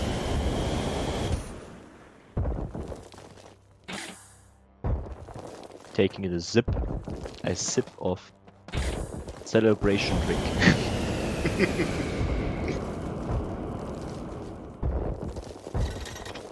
Alright, so we've got both Groomp and Blue Cadet 3 going right now. Looks like Krill's also resetting right here. Any preference between those two? I think look at that. Seem like a good candidate. He seems to be somewhat further in. Sounds great. And so Blue Cadet with a good time already at 18-19, but we've seen all of the other runners get sub 18 runs. Definitely still in the cards for Blue Cadet here. I think he's running against very, very tough initial splits here. That's why we're seeing some red letters, Mm-hmm. red numbers. And looks like our friend Back is calling it a day after some well-earned victories. Yeah, a really stressful but super fun run. That's been, Yeah. I'd say beyond DT's world record. I think that's been the most memorable for me. Just how exciting it ended there. So I can't, whether it was going to be taking a break or calling it quits for the night. I'm not surprised here. Oh, what's going on? So he was trying to rob the vault for the weapon there. So Yep. that's an old Spelunky HD strategy that we're bringing to Spelunky 2. It took me a second to figure it out though. That's digging pretty deep there for the mechanics strats. Did he miss the ton shop? What level was he on? Yeah, sometimes if you take a shortcut, you're just gonna miss that guaranteed bow and arrow. So high risk, high reward. In this case, high risk, no reward. Ouch. Oh well. Oh, immediate jetpack. Oh. Yeah. Getting stuck on that ladder for a short second. That was a bit scary. Worked out. So not the most important split to get a jetpack, but it sure is fun. Mm-hmm. Also a bit more consistent, I'd say, than to just have normal mobility option, the standard ones. Because after this level, you're already done. Mhm. And being able to just fly over Quillback if he decides to be a nuisance makes life a bit easier. Mm-hmm. I really like that double bomb toss that I'm seeing on Quillback. So tossing that second bomb even before that first bomb explodes, just saving another second or so on that part of the run. Yeah, I'm definitely absorbing this. Like, Yeah. oh, I'm gonna try that out a little bit later. Yep. Mhm. Yeah, I haven't put a ton of time into optimizing this category so far. I've been doing other stuff, but I am super motivated to do it now that I've seen some of the strats that they're pulling out here. Absolutely. Thanks for the I'm- lessons. I'm gonna be honest, I have not even tried this category yet. Okay. But I'm definitely getting into it once I got to get the time to focus more on Spelunky 2 again. Sure. And you've been, sorry, Carl LeBron. I was reading Vlad in chat here. You've been doing a mix of HD and Spelunky 2 still, Yeah, is that right? Yeah, I'm still trying to keep both games fresh because I still have goals in HD that I want to complete. Yeah. But 2 is definitely just feels more fluid. Sure. So I got my PBs that I wanted to for the start, and now I'm more or less just playing Spelunky 2 more casually for a bit, and Got it. yeah. But You gotta set the PB baseline. exactly, that was my goal for the first. Set a good baseline from where you can build up Very nice. the ranking. I went back to HD to try a couple of daily challenges and have definitely lost a step in that game, but still had fun. It's just the very small changes to muscle memory that make it hard to just jump back and forth. But of course, there are a couple runners that have done a Spelunky triathlon, which includes classic, HD, and Spelunky 2. So super impressed by people who were able to move in between those games like that. Yeah, the triathlon is an interesting concept. I really hope we get to see some sweet PBs in that one eventually, but that's not the category we are on right now. That's right. Everyone focus. Not get distracted by all the other categories this game has to offer. Ooh. Well, we at least kept it to Spelunky. That's That's fair. pretty good. The Spelunky franchise. Just had a new Marble Madness NES world record set last night. Shout out to Yellsriak. It's a great community. That's another one that has overlapped with the Spelunky community, and that's why I'm counting it as part of our friends here. The Spelunky extended universe. Exactly. Extended universe. That's nice. Alright. Great. Well, just wrapping up this rope split. We're seeing some red numbers, but again, I think BC3 had a couple of really good early splits in the PB, and so this is still something to build off of if the RNG goes the right way later on in the run. So I think Carl LeBron, you're stepping away in just a moment. Is that? Do I have the schedule right there? Yes, that is correct. So Get some- I already use. I'm also stepping away, and I use the example of Back's run as my real memory of this last segment. But anything else you want to highlight? Definitely Back's run. That was just great with that. I just said you had to pick something else. That's not fair. But it was created that too good. much of a presence. Yeah. Exactly. Yeah. Well, the axolotl play that we saw and didn't work out was quite enjoyable. Oh, The good thing about that is that strategy didn't fail because of the axolotl. There wasn't a teleport that went wrong. It was just Magma Men that disrupted the strategy. So everything else was the thing that went wrong. All right. Anyway. well, so I'm gonna pull in Argic and get him back into the cast very soon. But thank you once again, Carl LeBron, for getting involved in the cast. We used to cast HD quite a lot together, and it was great to be reunited in this game. Was great being here. Hope good luck to the runners for the rest of the hours they're gonna run. Thanks so much. And as I bring in Argic, I'm also gonna pull in Groomp, who's getting pretty deep with some green numbers. And pulling in Argic now. Hey, Argic. Hello. All right. So we're nearing the end of, or I guess we still have 2 hours or so. We've made a lot of progress today on this world record event, and what are you hoping to see as we move forward here? I would hope to see more records being broken, in all honesty. Like, Why not? DT's run there was amazing, and you just got to see back with the amazing teleport strats coming through. It's like, oh, this is great to watch. Yeah. But I would love to see the remaining runners here try to get that good RNG and be able to execute it just to push the record even lower, you know? Yep. Yeah, no reason to just call it a day. We've got great, talented runners. It's a game full of RNG. We're going to get some good RNG at some point. So I think Group is going to be the runner to do it.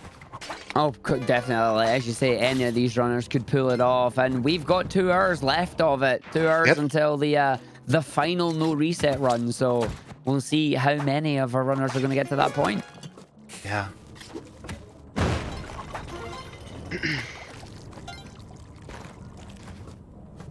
Well, should we give a state of the race? And I might actually check out and let you take things over, but probably a good time to show people what the current standings are.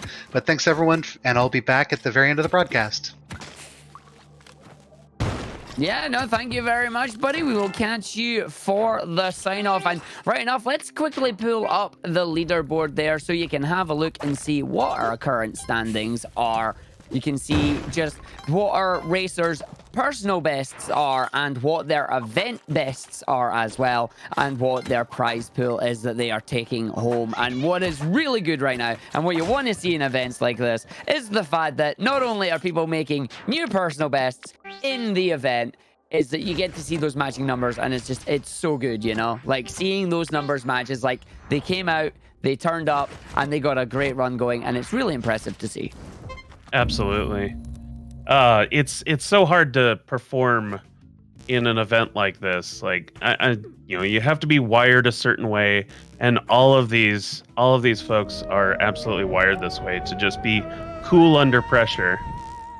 Yeah. Hey, that's exactly right. You know, like, every runner handles it differently, in my opinion. They handle the pressure of playing these games and the way that they route and what hand they're given, and they think on the fly, and sometimes the pressure gets to them, sometimes they run with it, and it's really interesting trying to think just how would Group be feeling right now if they were to pull out, you know, a jetpack, or they were to get the cape, and just how are they going to route the rest of the run through that point? You know, it's like, it's all these little moments that they build up to making a good run. Oh yeah, absolutely. I'm also very impressed that this deep into a 12-hour event, you could still see these great runs. Because I don't know about you, but when I play Spelunky, I get tired. I get tired after a few hours. No, definitely. I mean, I'm very new to Spelunky. I have never actually played the game until recently, and it was one of those moments where it's like, okay, I'm learning Spelunky for this event. Like, I am very new. I'm sprout to the scene, to the game, and I'm loving seeing all these runners play it. As a speedrunner myself, it's one of these moments where it's like, this is a short pace and very fast run, you know? Like, it's anywhere between a 15 and 20 minute run, and you're going to be resetting really quickly. Like, within potentially the first minute and a half to 2 minutes, you could be doing resets. And I know sometimes you're sitting playing and you're going, I'm fed up of resetting, I don't want to reset. And you can get yourself into that mentality where it's like, it's a long day, I want to take a break. But as you say, you've got these 4 runners still going strong, and it's amazing to see. Yeah. Well, and these runners are all accustomed to some rather short categories in Spelunky speedrunning. Because, your any percent category, we're talking runs that are, less than 5 minutes long. So it's interesting because in the general speedrunning world, this is probably shorter runs, but in Spelunky, these are pretty long runs. And it's interesting to see how they navigate that. Yeah, like, hearing that saying like these are long runs, it's like, wait a minute, what? The times are these short? It's like, what do you mean this is a long run? But of course, joining us as well, alongside myself and Yandy here, we do have community member Vlad. Let's get them in here. Good evening, Vlad. How are you doing? Good evening, everyone. Doing great, thanks. Excited for more All Shortcuts action. Oh yes, we are on what can only be considered as, like, in my opinion, the final sprint. You know, like it's the last 2 hours. But with the length of these runs that we're just discussing here, it's like it's 20 minutes. Say on average 20 minutes runs. That's still 6 attempts. You know, probably more for these runners with their RNG and their speed. And if any unfortunate accidents were to happen, as we've seen a lot of today, you really don't want to get some of those unfortunate accidents coming in. Well, we might be seeing a lot more resets now, because our runners might be looking for just the right start to a run, so that they can go just, you know, push it as hard as they can, because they know the timer's running out. Yeah. So we might see some pretty crazy moves.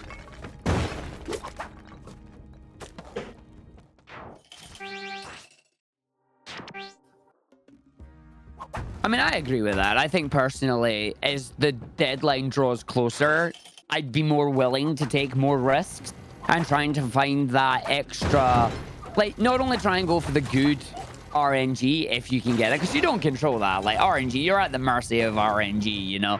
But I would try and take it where it's like, if we got later into a run and I know the time was running out, I would try some of the more riskier maneuvers in the game just to see if it pays off. Because best case scenario, well, hey, you set a new PB, you move up a couple of places. Worst case scenario, all right, the run ended. Let's just start another one if I've got the time.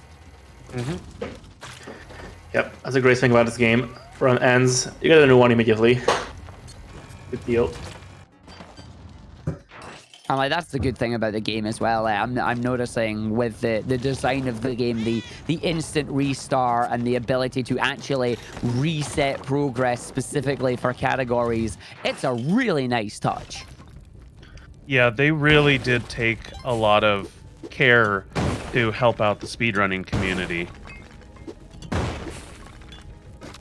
It is genuinely wonderful to see. I'm loving that. As we got Group there, making his way down to the mount split. Time to grab a mount and take it to the bottom. Yep, while collecting some money to prepare for the next split, 50k as usual. Money! I'd be terrible at this game. I want money for shop. I don't want money for... well... Yeah. Hi there, I'm Lava. Oh. Goodbye, Rock Dog. I think Rock Dog should, since Rock Dog's impervious to fire, Rock Dog should float on lava. That's my pitch for the next patch. Oh no, please no. I mean, my honest opinion on that one is fire is not lava. So, lava is the more powerful version of fire. You are fireproof, you are not lava-proof. And my counter argument is heat is heat. Touché.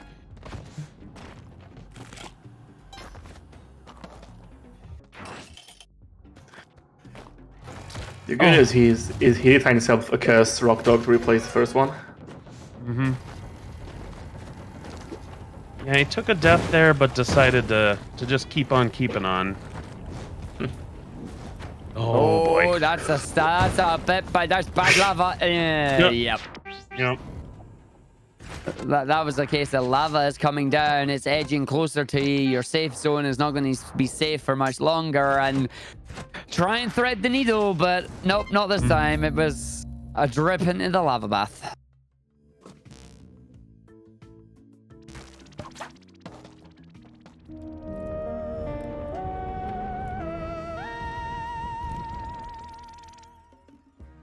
It's like most of our runners are just starting fresh.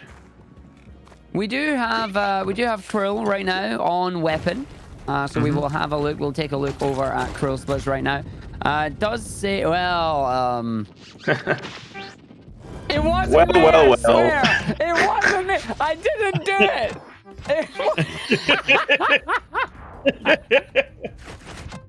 The moment, do you know what's really annoying about this?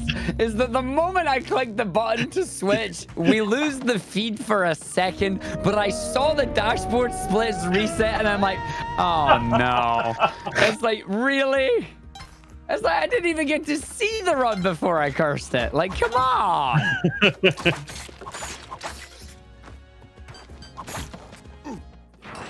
Oh, the joys of this game. Like, I don't think we've had any event right now where we've had as many curses in the run. Like, I know, like, it's a running gag in Spelunky and speedrunning in general with commentators' curses. But of all the Break the Record live events that I have watched, none of them have had as many of these moments as Spelunky has so far. I really hope it doesn't carry on into tomorrow. Like, oh yes, please don't kill 2-hour Cosmic Ocean runs in 795 or something.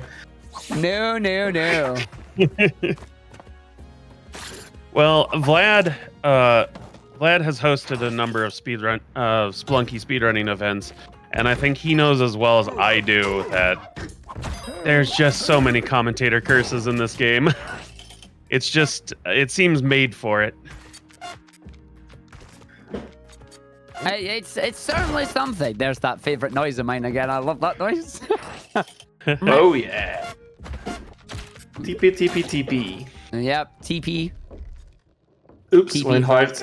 No, 0 hearts. That's a TP into the wall, that is. I mean, at this point, you gotta run the risk, right? Just go for it, see where it takes you, and meh. Oh well.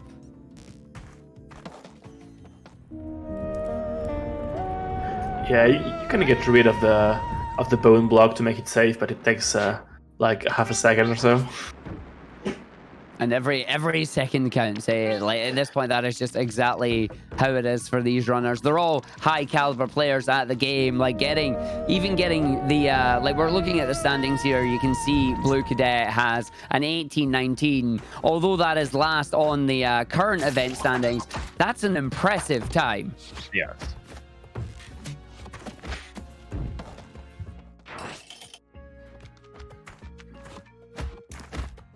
Well, yeah, even a time like 18:19, you know, for a runner like myself, who I consider myself a fairly seasoned runner of this game, that would be hard for me to achieve. So it's hard, it's easy to miss just how good these runners are. Yeah, no, that is exactly right. And unless you are experienced with the game yourself, then you don't quite get that feeling. You're relying on...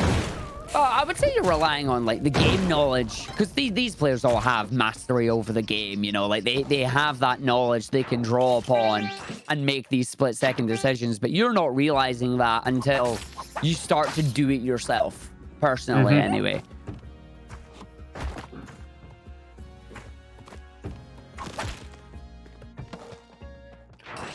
And by the way, you might want to consider doing it yourself, because it's a great game and a great speedrun game too. So maybe I will. Maybe I bought it during the Steam sales and it's sitting in my backlog. No, I do genuinely have the game there. I just haven't had the chance to spend as much time as I would like on it. I have this really bad problem of I'm going to play X game and then I play my other speedruns. It's like, god dang it. Yeah. I do want to get caught up in the Spelunky fever. yeah, you know what? It's just the same problem Spelunky players have. It's like, oh, I have this game to play. Oh no, Spelunky. Yeah, exactly, right? It's like, I'm just going to play Spelunky instead. Don't worry about it. I'm just gonna do a few quick runs before I get to that game. And then the sun's coming up. You know a game has caught you well when it's just one more run. It's 6 a.m. Aww. No, Exactly. that is genuinely a sign of a good game. And from everything that I've heard from not only just the speedrunning community that's around Spelunky, but the Spelunky player base in general, it's like, no, you will enjoy this game. Like, if you are a fan of roguelikes, Spelunky 2 is considered one of the best up there, which is really nice to hear.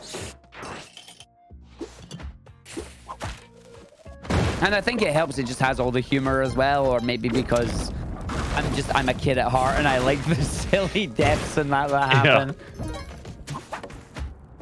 I don't think I would like the game as much if there weren't those kind of just crazy make you laugh deaths. Because if you're grinding for PBs, you get a little, you get a little tired of it and you get a little sore. But if every now and then you get tossed all the way across the level by like 3 different explosions, it makes things a lot easier to take. Yeah, exactly. It's just something that you can't help but laugh at, Mm-hmm. But yeah, we're seeing our runners here at the moment. Actually, we got Twiggle and Krill both on similar pace at the moment, just coming up to 4 minutes into the run here. Both of them sitting on 1 rope, I believe. So we got like a mini race going on right now, Mm-hmm.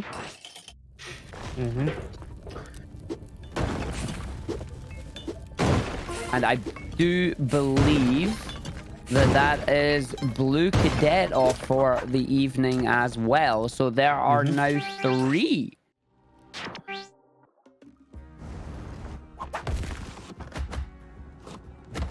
Some very solid play from Blue Cadet going through. Again, you gotta give it up to all these runners for playing as long as they have in a single setting, especially for a category that is this short.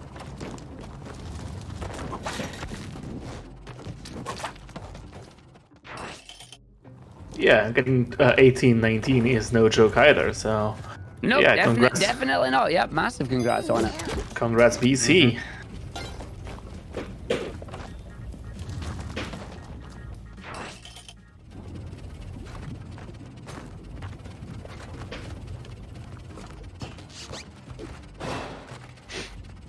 All right. Krill looks to be on a pretty darn good pace. At the moment, yeah, like they're currently 8.5 seconds ahead of their PB. They are currently sitting against their event PB as well, so that 15:47 is what they are currently racing against. 8 seconds ahead of that. That's a nice 15:30 range time. Still plenty of time to try and save some more time. Our lovely data, or data, depending on how you sound it, I'm not starting that argument, is suggesting a predicted time of around 15:41, but with the best possible time around the 14-minute range. So could definitely see another 14-minute time coming out here. Yeah, I sure hope that prediction is correct. It would be very exciting to see 2 14s in one day. And very deserved for a player like Krill. Mm-hmm. Who has been one of the titans of the game since the very beginning of Spelunky, and it's shining too in Spelunky too. Mm-hmm. always getting the money with your turkey to prepare for a tight pull. Ugh.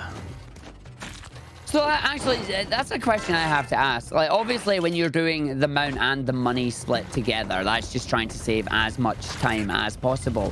Can you start saving for the 50k one immediately after you've completed the 10k split? Or are there areas where, like, your money is removed and you have to start again? Basically, every time you restart, it kills your money. So when you have to restart for after giving the rope, you have to restart for the weapon, and that kills your money. So you can only save on the same life, basically. Right. So does that mean I don't think they restart after weapon?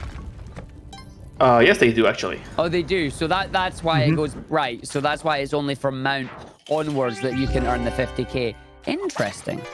So yeah, this is very similar to All Shortcuts plus Olmec from Spelunky HD, where you start to think of the run in terms of like a whole bunch of individual runs, and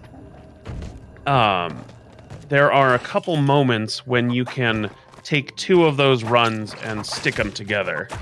So like the mount into 50k is a perfect example, because he can deliver the mount and then continue on in the same seed to deliver 50k at the next juncture before resetting. Ah. So it's a moment where if you play really cleanly, you can save quite a bit of time. No, that makes sense. So thanks for explaining that, because it's always interesting seeing how these runners can, what's the word I'm trying to think of here? Optimize the routing in regards to the different splits that they have. Mm-hmm. Just trying to squeeze out as much as they can as we come down into Tide Pod here. Oh, that was scary. That's very close. That's not It's what you okay, want though. there. But Krill just hard as a rock there, just like, I'm good. It's fine. Yep. We're through. Krill might be a robot. We're not sure about that. And just noticing as well that we have DT coming back as well. So we are up to 4 runners once again. DT coming back in to do some more runs, hopefully from now to... And immediately picking up a telepack in the first shop there. Teleporting around immediately. No time to waste on your DT. We will keep an eye on that. LA telepack's always a lot of fun. Krill's down to 1 HP on his hired hand run. It's always a bit scary, especially in tight pool. Yeah. Any octopus can be your doom. I mentioned earlier that I feel like 1 HP puts you into that mentality of, oh, I need to be careful around everything, and then you are over careful and you die. Yep. I think you've been watching my runs.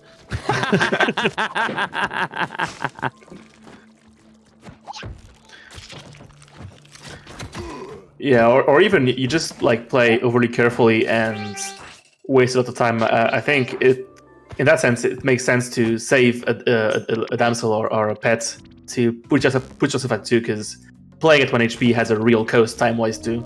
Mm-hmm. Yeah, like taking a death is pretty much 9 times out of 10 time to restart the run. Yeah, especially when you're like Krill trying to beat 1547. And right now, currently, only 3 seconds behind his personal best right now. So definitely possible, depending on good shop RNG there. Yep. Getting a cape at least. It's not a pack, but it's good. It should make his life easier, for example, in the ice caves after key delivery. And also in Volcana to not lava himself. Well, and looking over, it looks like DT is refreshed because he's on great pace. That is an insane start for DT there. Especially knowing what numbers he's up against. Yeah, DT currently 21 seconds ahead. Ended up getting a gold split in in one bomb. Like, that is an absolutely insane time to be ahead for right now. Obviously, we will keep an eye and update you as DT goes through. Yeah, I got to remember though that he had the telepack on the key split on his PB, so there is some time loss to be expected there. Unless he gets it again. That's Yeah, what we're hoping why for. not? We are Yeah, why hoping not? for that RNG to be favorable. But Still in the green. Still in the green indeed. Well, I don't know, you know. You kind of want a record that's beatable if you want to do Spelunky 2 BTRL 2, right? Yeah. Oh yeah, they're looking to the future there. Oh boy. Krill That has is a really unfortunate set of lava. Yeah, Living lava, shoot. very early to be down to 1 HP too for Krill. I would bomb this turkey. He does not. got no time. No time to no time to explain why I have no time to explain.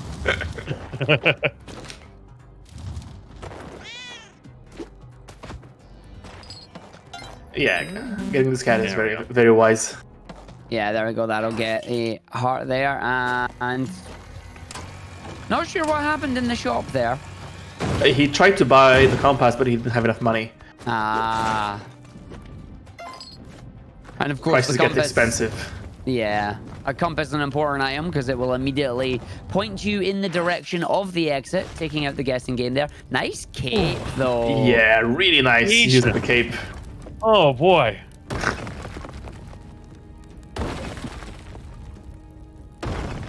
Good That was old mech. wonderful cape use there. Like that was smooth. Mm-hmm. Oh, The old DT mech. gained time on the weapon split. Yeah, a quick update on DT there. Ended up losing around about 22 seconds. Sorry, not 22. 12 seconds on the one rope split, but bringing it back by 10 seconds on weapon. So currently on mount right now. But keeping a tight. Oh, nice drop of the key to wait. get rid of the bubbles.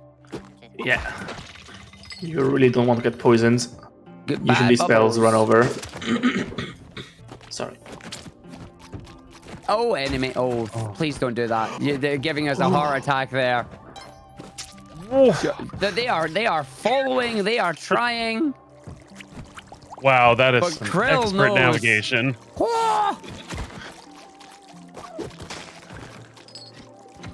Oh, and there's a bonk. Once again, down to that dangerous HP range, looking for that exit. Oh no! Oh. No! And unfortunately, just not managing to get Yep. through the last rune there. Taking a bonk and spelling the end of the run. And while it is the end of the run there, that is a perfect time for us to take a quick break. Again, before we go to our quick break here, a big shout out and thank you to our event sponsors here, to Kaspersky and to Mossmouth for providing the prize pool that our racers here are competing against. We are going to, of course, going to take a quick 3-minute break here. Grab yourselves a drink, grab yourself a snack. We will be right back, folks.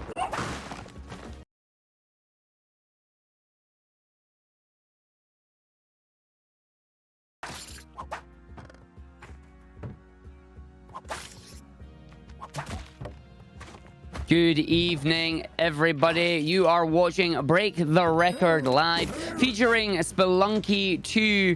And you may notice that DT here is back at the beginning of the game again. Unfortunately, during the ad break, DT met an unfortunate end down in the Tide Pods, ending up landing on a set of spikes that were just a little bit too sharp to keep the run going. Now, this is, of course, for those of you not aware, Break the Record Live is where we have 8 challengers trying to compete, or sorry, 7 challengers, I can do math, trying to compete for a share of a $3,000 prize pool provided by our event sponsor, Mossmouth here. And you can see right now we're watching the last 4 runners as we come down to the final 2 hours, hour and a half of the event here. I am Argy. I will be your host for the remainder of the event here, and with me are 2 amazing community members from the Spelunky 2 community. We have Yandy and Vlad. How are you both doing? Doing great. Hey, doing great. Enjoying some Spelunky. So, all good. So about that about the action during the ad break there, we saw DT having a significant lead there that he has right now. He's got a 27-second lead at the moment. We saw him with a very similar lead coming down to the I believe it was the 50k split.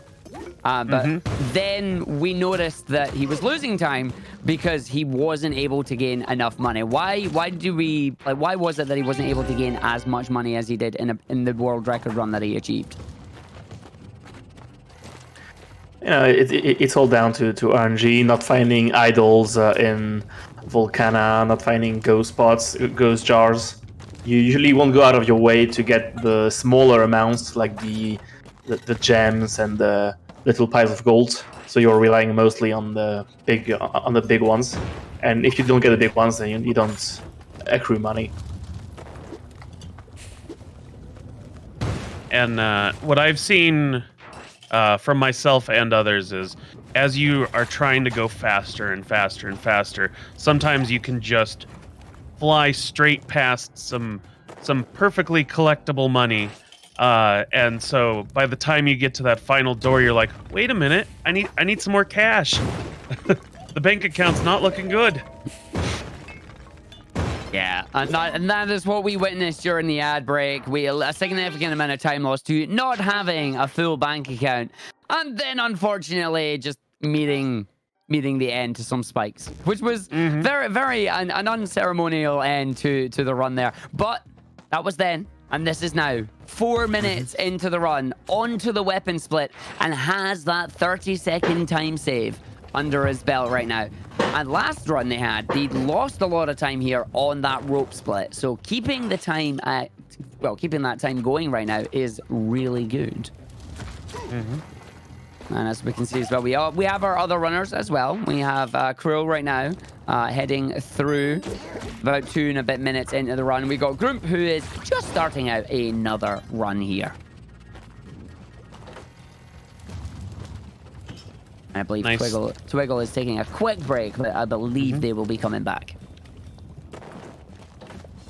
And I still fully believe at this point that any of our other runners could make a big move, because especially the folks that are left are definitely folks that have been really consistent the whole day, which once again is very impressive to watch over playing a game for 12 hours. Yeah, I fully agree. It is one thing to be able to play a game that is filled with this much RNG consistently, and another thing to do it for like 12 hours, you know? Like when you increase the length that you're playing, there are a number of factors that get taken into consideration. And the fact that these runners are still here, they are still going, they are still activating traps left, right, and center, and soldiering through it's impressive. It's wonderfully impressive, and that's me. That's DT saying, this is my shop, goodbye. Yep. Yep, free rock dog.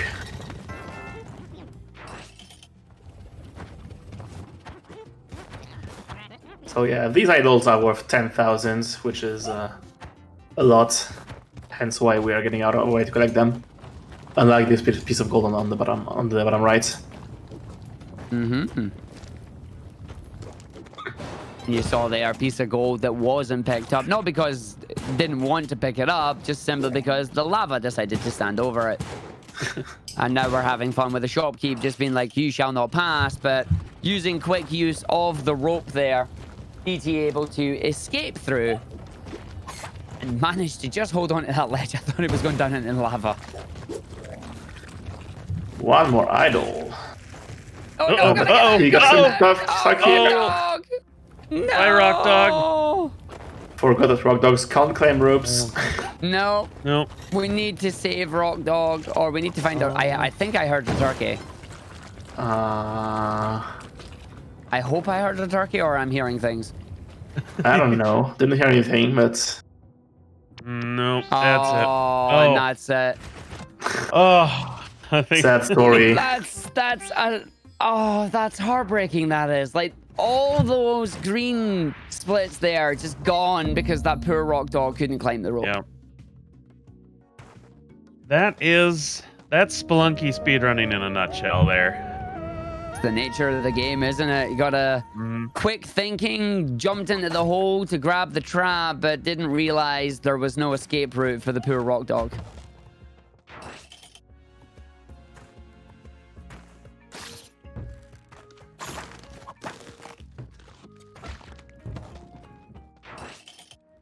It does look like we are seeing more resets now. No, we are. Like, we have all 4 runners again at the very beginning of the run. So we're going to switch over to Twiggle here for a bit. See how Twiggle goes through. Sounds great. Onto the bombs here, navigating their way through the first area.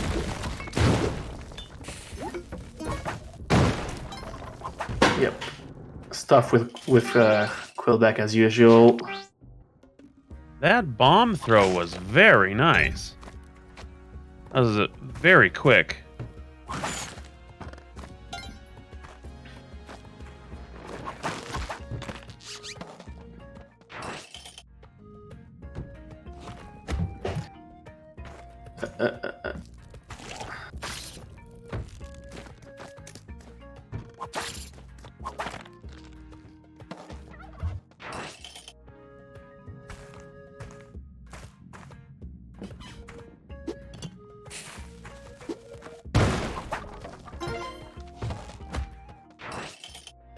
Ooh, nice gem there. Yeah, seeing everybody mentioning it's like taking notes on how to throw bombs for my own runs when we come in here. It is definitely interesting watching runners at this high level, and you are taking notes, you are learning just by watching here, you know. I know everybody learns in a different fashion. Some people learn by reading, some people learn by doing, some people learn by seeing, and it's like watching the different ways in which bombs are being dropped, bombs are being thrown and positioned. It's harder than it looks.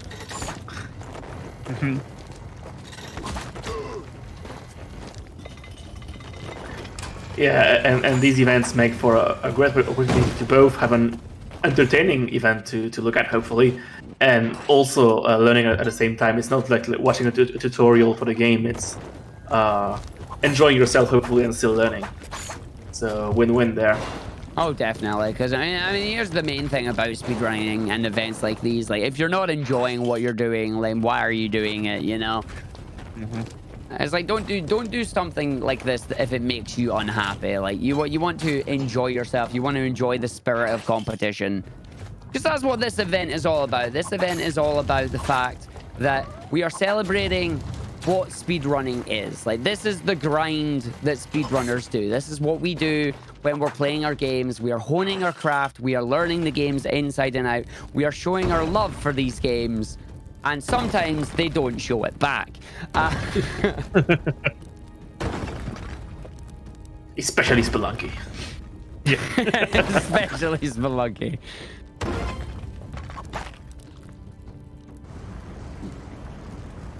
But yeah, it's like, genuinely, this is a case of this is what speedrunners tend to do. This is what we do. We grind games out. We enjoy the journey of getting those best times, and then that feeling of absolute elation and just how awesome you feel when you hit that PB target you were looking for, or hit that world record, you know, like we've had today. We had DT break the record live. Means we are 5 for 5 in the break the record live events. 5 events have taken place, and 5 times the event has been broken. Definitely living up to its name. Absolutely amazing. Hopefully make it 6 by tomorrow. Indeed. That's the question. Do you count it? Because Spelunky 2 has already had a record broken. I would say we count it. It's 2 records. It's 2 different records, so of course we count it. It is. Yeah.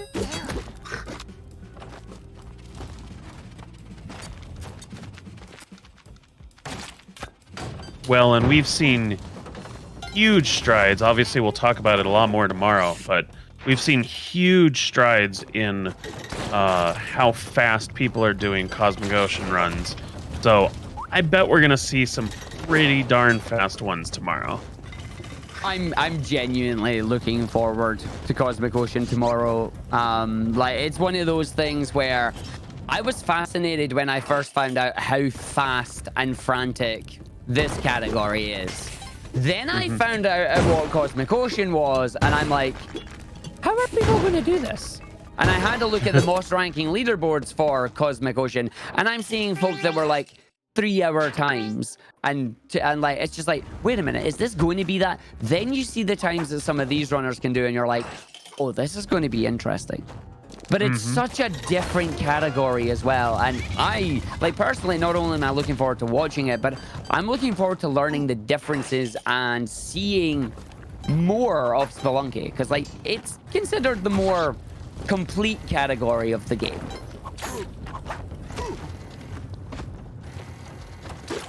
Yeah, it's a really interesting category because it's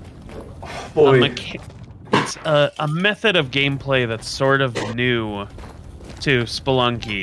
The Cosmic Ocean has kind of reinvented how Spelunky works, and seeing that as well as getting to see the rest of the extended game just to get there, we're gonna get to see every little bit of Spelunky and what it has to offer. It's going to be amazing. It really is. Again, I do hope everybody watching now will come and join us again tomorrow. We will have Cosmic Ocean category. That rock dog just got tossed. Like that rock dog was just like, no.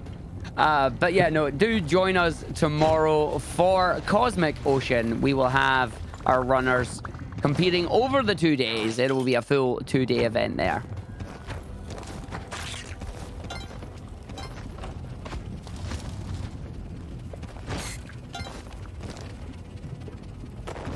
And something that I just noticed there as well when they throwing the rock dog, but I want to just clarify to make sure I'm getting this right. When you first land on a mount, like, are you, like, you're taming it, right? Like, you don't have control of it when you first land on it? Yeah, precisely. It like starts running around frantically for like 2 or 3 seconds, and if you're still on it and it survives, you tame it. So you have to do it in a safe environment, if you can. Yeah, otherwise you end up doing a few incidents like running down into spikes or into a lava pit. Yeah, it will definitely push, take you into lava if there is any. They don't have a very big instinct for self-preservation.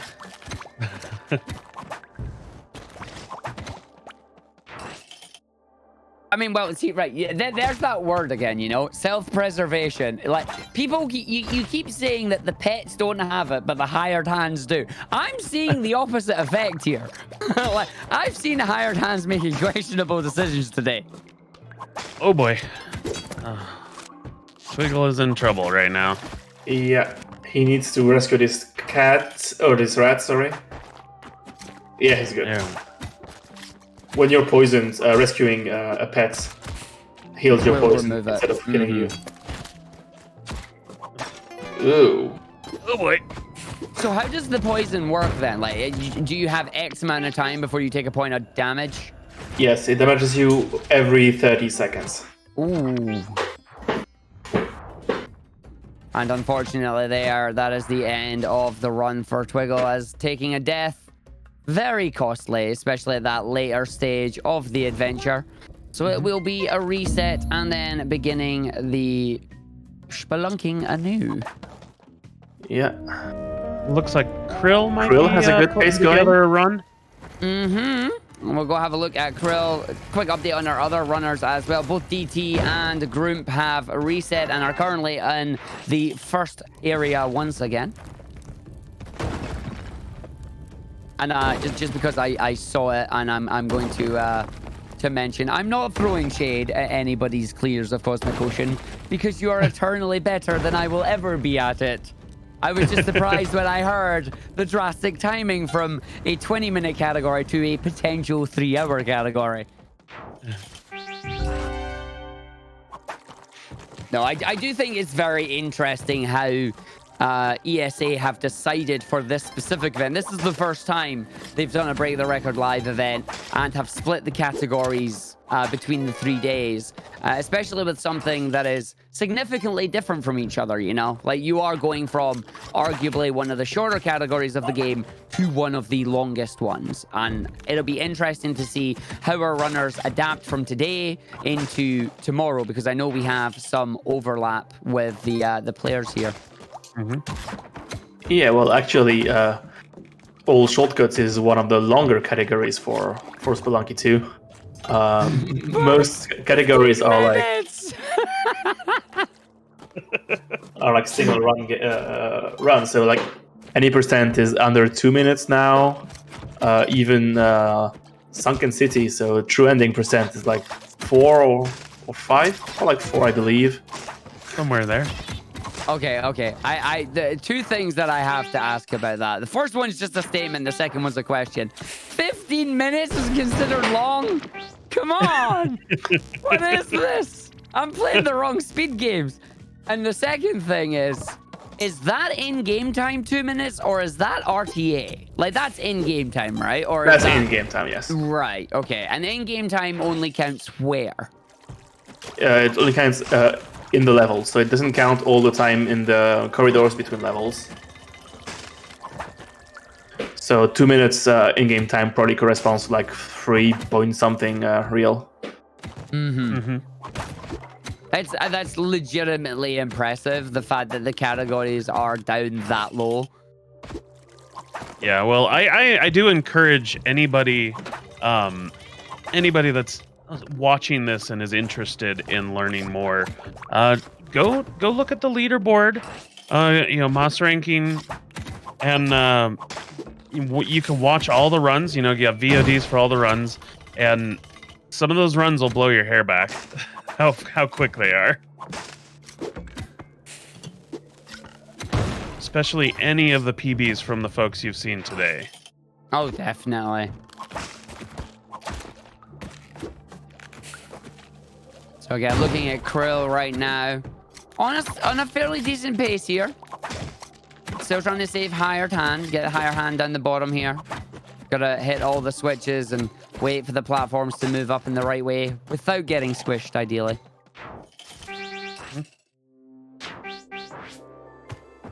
18 seconds behind coming into Golden Key. This is where we look for and pray for the teleport or the telepack and or jetpack. And good level weight. Like, when those walls are shifting, shift them in our favor, please. Yep, we need to see a Krill PB. That is exactly what we would love to see.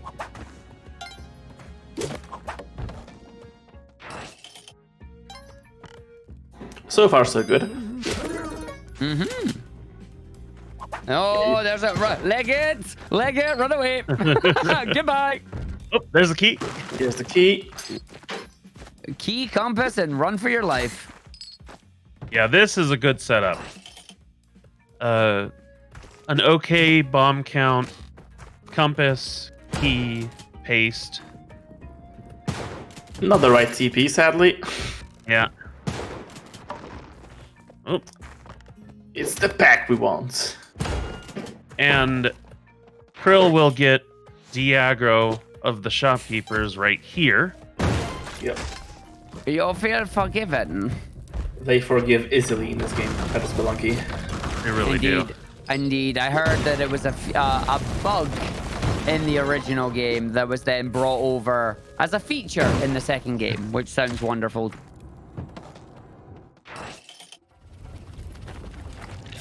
Now, I noticed that level had 2 arrows. Does that mean there were 2 exits to that room?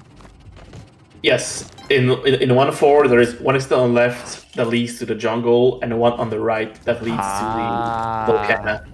I see. So you always want to head into Volcana because Volcana is the faster levels in the speedrun. And that's where you enter jungle. I see. Yeah, precisely. And here there are 2 arrows because there is one secret exit on the bottom after Vlad's castle. That we will see a lot tomorrow, most likely. I didn't know you had a castle in the game. Yeah, it's part of one of the 2 quote-unquote secret routes to the true ending. Ah.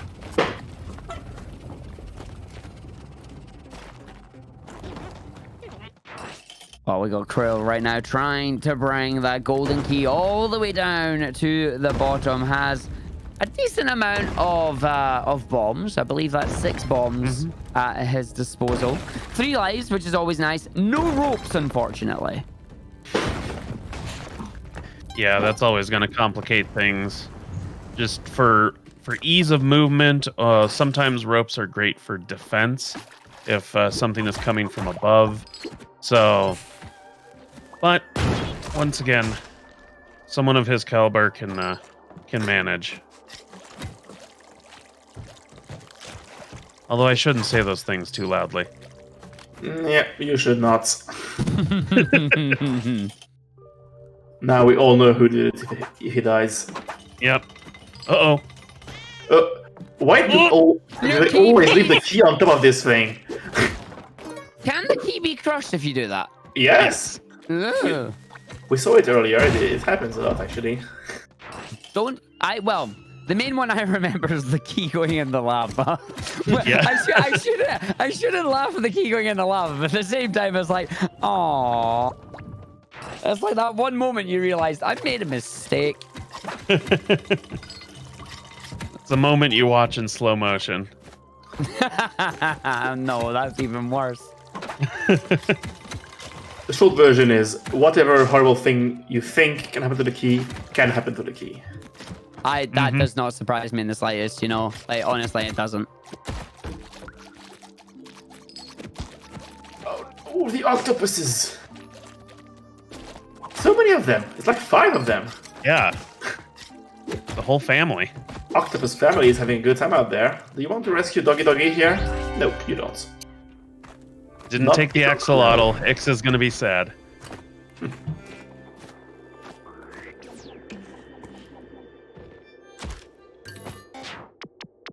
Ooh! Missed the That's drop. bad. Oh, that's unfortunate. The long fall. Yep. He will not PB, but he still wants to finish up early. That's pretty cool. We get to see some Neo Babs action. Meanwhile, Groomp is not on terrible pace, and Twiggle and DT are just starting out.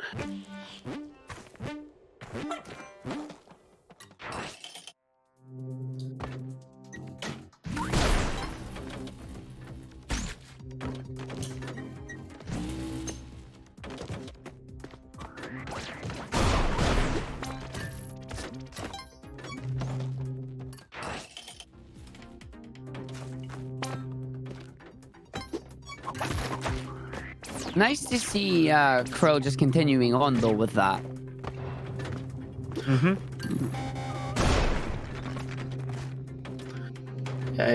It's cool to finish runs. It's also cool to see finished runs. Yeah. Oh, no, So- definitely. 100% agree on that one. Kudos to him. The sounds of revelry. Well, we will not be going in there, thank you. We also don't have a mine for the guard, which is... Oh. We also don't have our life anymore.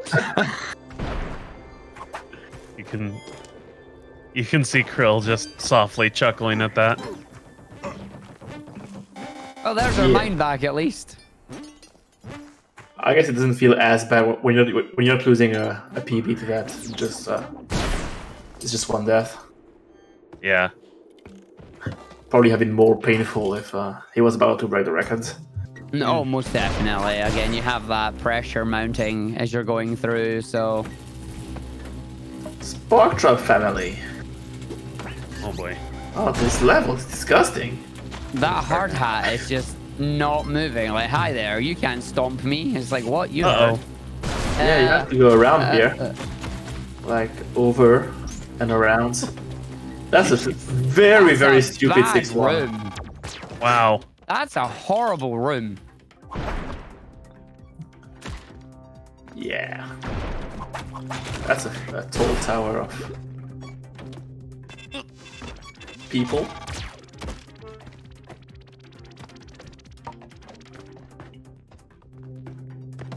And unfortunately, the exit is over towards the right.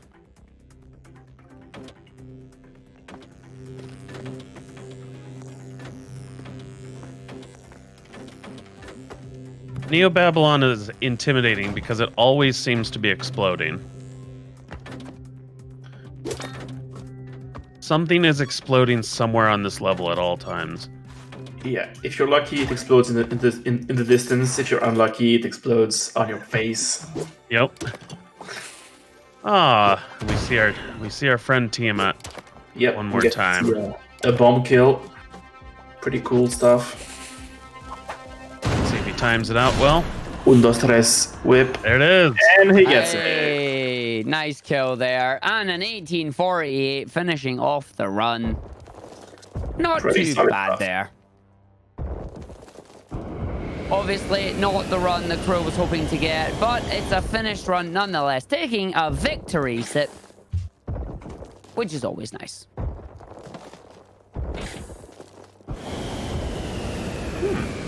Looks like group is on PB pace here.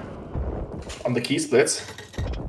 Yep, let's switch over. We will have a look as well. And it is coming up to the top of the hour as well. So I believe we are going to be saying good night to Yande. Yes. Thank And you so much for having me. No, thank you for joining us and enlightening us with your Spelunky knowledge. You will be back again tomorrow, I believe, for some Yes, I Cosmic will. Ocean fun. Absolutely. I can't wait. So we will be hearing you again. We are going to pull in our next commentator as well. Joining us from now to the end of the event alongside Vlad, we have Twin. Hello. Hey, I'm back. How are you doing? Great. Ready for some more Spelunky action? Yeah, well, actually, I didn't stop. I was watching some speedrun myself, but I kept the feed up because a lot of crazy things happened actually in the past 2 hours. We've seen the crazy back run that's going to stay in the legacy of that break the record live event. And I just as I come in, we are with the key on the group screen is apparently on PB pace, or at least. Maybe he's still going to be after that split, which is dreadful. And a lot of things happening still, even just barely an hour before the end of the event. Yeah, he lost his key because he has no rope to get it. Oh no! That was unfortunate. That's not what you want to see. Certainly not. It's going to reset. The runners are going strong. I love that. So Twiggle is a little bit further in the run as Grum resets, trying to find a weapon and actually dying. All right, everybody's at the start. That's exactly what we get right now as we get towards this later stage. We have all our runners reset, ready to go on, well, not quite the final run. We are officially on the final hour. The final hour, of course, being the final hour of resets. For those of you not aware, Break the Record Live runs 12-hour days. So we run from, I believe it is, let me get my math right here because we run from 1 p.m. Central European time and all the way to 1 a.m. Central European time, 12 hours. When we hit that 1 a.m. marker, which is coming up in an hour, our runners will be allowed to do one last run. So if they reset at 12:59, they can start one more run. But the moment it ticks over to 1 a.m., that's it. Final run is on. So if somebody is 5 minutes into a run, the time rolls over to 1 o'clock. That is their final run, and they must either finish it or the run dies. And if the run dies, that's their final position. I really hope we see 3 past 1 a.m. runs, everybody finishing strong. But obviously, that's wishful thinking with Spelunky 2 being so crazy. Groom got a nice jetpack here. I love the fact that Spelunky 2 encourages so much the players, in those setup to just rob the shopkeeper, whatever the split is. They're it's the levels are pretty long, and it's just super worth doing. So it's really cool. Plus the mechanic that gets you the shopkeepers to forgive you is actually a nice relief. It's not like a death sentence anymore. Yeah, and also it's easier to rob them with the rope than it was in Spelunky. Yep. So it's all good stuff. I do fight. I don't know what it is about it, but it's just the idea of us oh, there's some shiny items. It'd be a shame if I had them. And sometimes you get in and you get away with it. You're like, this is great. Other times, no, they will get you. Like you think you're safe, but then suddenly. That area was crazy. Yep, that one was insane. Another way to think about shopkeepers' audience is to just consider that the items are yours. You're not just like stealing them. It's just like there's a fee if you want, but it's it's not mandatory clearly. So it's just like, oh, thank you. It's like, excuse me, don't mind if I do. Yoink. I love that idea so much. Just walking in, mine and goodbye. Oh, speedrun. Like this is what happens when you get to that skill level and you go, no, this is mine now. Thank you. Yeah, exactly. Plus, think about it. You're the only customer in there, so there's no like real economy. Like there's no real like sense in having a shopkeeper in that place. So they're just like there for you. I don't know what was Groom just trying to do here with the hired help. He lacked money, so he needed to get some from the walls. Oh, thanks. All right, I totally slipped my mind. Yeah, 10K. Sometimes you barely have enough. Yeah, if you don't find any ghost jar, typically, you need to. That mount steal was crazy. Like imagine that being like the mount split. That would have been so cool. Unfortunately, a little bit too early for mount there. We're at rope first. Yep, it's like in two splits. You have to get your correct order. Like you cannot skip one and then just like come back for the other, or you cannot do like one in one world and the subsequent in other worlds. You have to keep like what the game wants you to do, which is like an interesting constraint, allowing for you to do that double at some points, and like the amount then 50K is pretty intense. So that's pretty cool. Yeah, definitely. I'm seeing Groom drop bombs in the boss fight there. It's like, is any specific reason for that one? Like, I'm guessing it's just the fact that he's trying to get to the bottom as quickly as he can. Yeah, precisely. To save bombs off faster than all make breaking the floor. So just like perfect throw, and you know exactly how to break it, and then it creates a nice stair for you to get to the exit. It's all like perfectly set up. Whoa, wow. Okay, here we go. 4 ropes for that. It was like maybe a little bit just too hasty for his own good. Grump thankfully doesn't need any rope anymore. I hope like good decisions are to be made if they want to keep on going. That was nice. There was no lava up there, thankfully. Otherwise, it's like, Yep. Again, as you're saying, no ropes left. It's like, yeah, we don't need ropes. It's like, well, maybe Spelunky has other ideas. Oh, nice. Ooh. That ball falling down was like, ooh, scary. Oh, good. Clearly, he's understood like everything that needs to be done to the game. Careful with those bombs. Once again, too fast. The bomb's not dropping in the right direction there, unfortunately. And yeah, meanwhile, DT and Twiggle are resetting, so keep an eye on Grump for now. Yep, we'll focus on the run here. We'll see where Grump is going to go. Looking at the stats we have, still try to see what is still possible on the times here. It's time for the telepack, but nope. Would have been so nice. Okay, the mounts, pretty cool, easy to tame.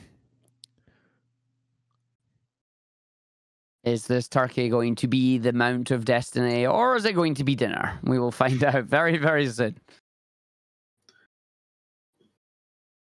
Getting those resources back is important as well. Getting that bomb refresh and the ropes back again. Yep. So far, so good. Also collecting money nicely, almost 20k already. Getting ready for that 50k delivery right after. Mm-hmm. Oh, yeah, he's going for the idol. Oh no! Oh, Turkey's alive! Wait, it's alive! Oh, wow, Oh, okay. how did it survive that? What? It's yeah. Like, He it can saved tank it from the some oven. fire. Oh, he's changing, not that. That's so He cool. saved it from the oven and he swapped it with another one. Yep, we got a fresh one. The other one was almost like medium rare already. Bombs are very And there we bouncy. go. Oh, But yeah. Oh okay, no! okay. It's all Fine, good. money Fine. at the exit. Nice, easy 5k here.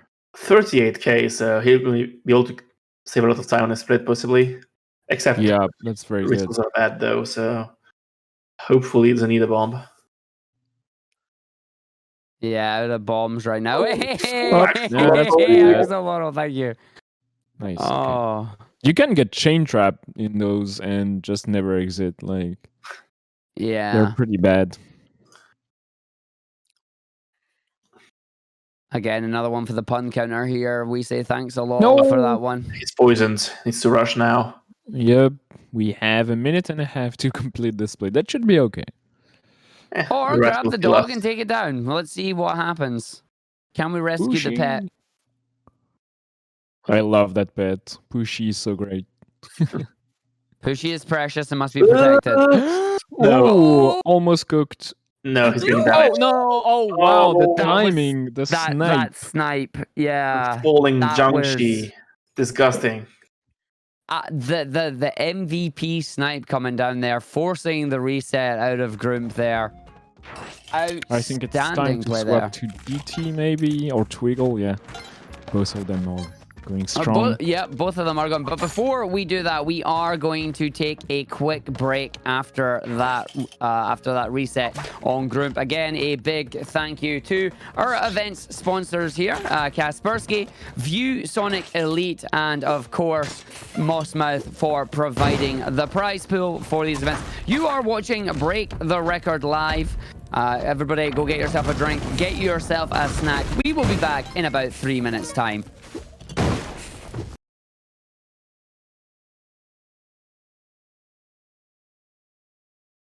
And point our finger in the wrong direction.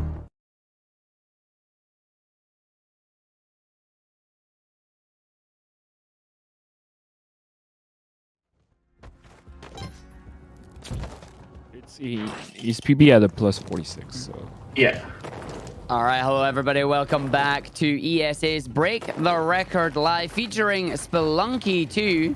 We are currently watching the runners here on their final hour of the day, trying to compete for their share of a $3,000 prize pool provided by Mossmouth for this All Shortcuts, that's the word, All Shortcuts and Tiamat category.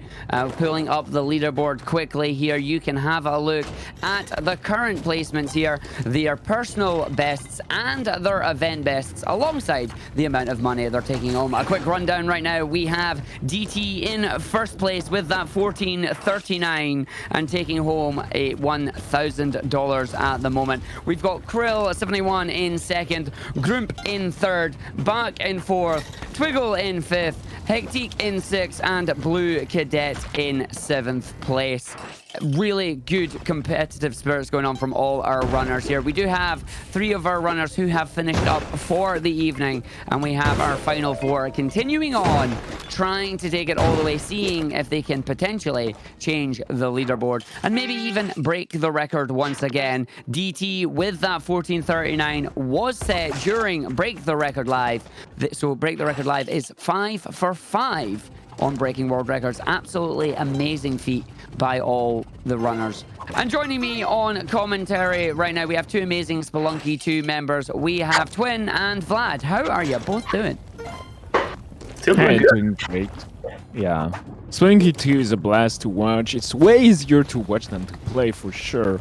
And we are at the mount for a Twiggle, taming that rock Rock Dog here, and he's going to mount it so he can actually sell that golden idol to the exit, trying not, to take a hit there, and very well done. So Vlad, tell me, why some runners sometimes do ride the mount and sometimes just carry it around? I guess it's up to personal choice. Like riding the Rock Dog makes you immune to fire, like we just saw, so that can be convenient. But when you ride, you cannot grab ledges or climb ladders and ropes. So it really depends on the situation. And you have to know that when you go through a door, you can either mount or carry the mount. It was the same. So a choice to make depending on what you want to do with it. I love that Olmec kill with the nice optimization to make Olmec shift from right to left at some point, so you can be closer to the exit for when he breaks the final rows of tiles. Like it's those tiny things that matter a lot when you're trying to break. Oh no! Oh, the TNT! The explosive grab. That was like very unlucky. This one, like, the game was like just like, nope, you have to start again. The pace was very good, so he's going to keep in going. The game is never going to defeat Twiggle. It's just going. Oh, the bomb was a little bit early. He's going to have to push the block. It was like 4-1 early in the split, so it doesn't cost too much. Well, this is probably the worst split to die on because you don't have the money you collected from the volcano area earlier. So you lost time earlier by collecting the money, and then you lost time by dying. So it's like a double punition there. So it's a little bit sad for them, but still, like a minute ahead, you have to keep on going.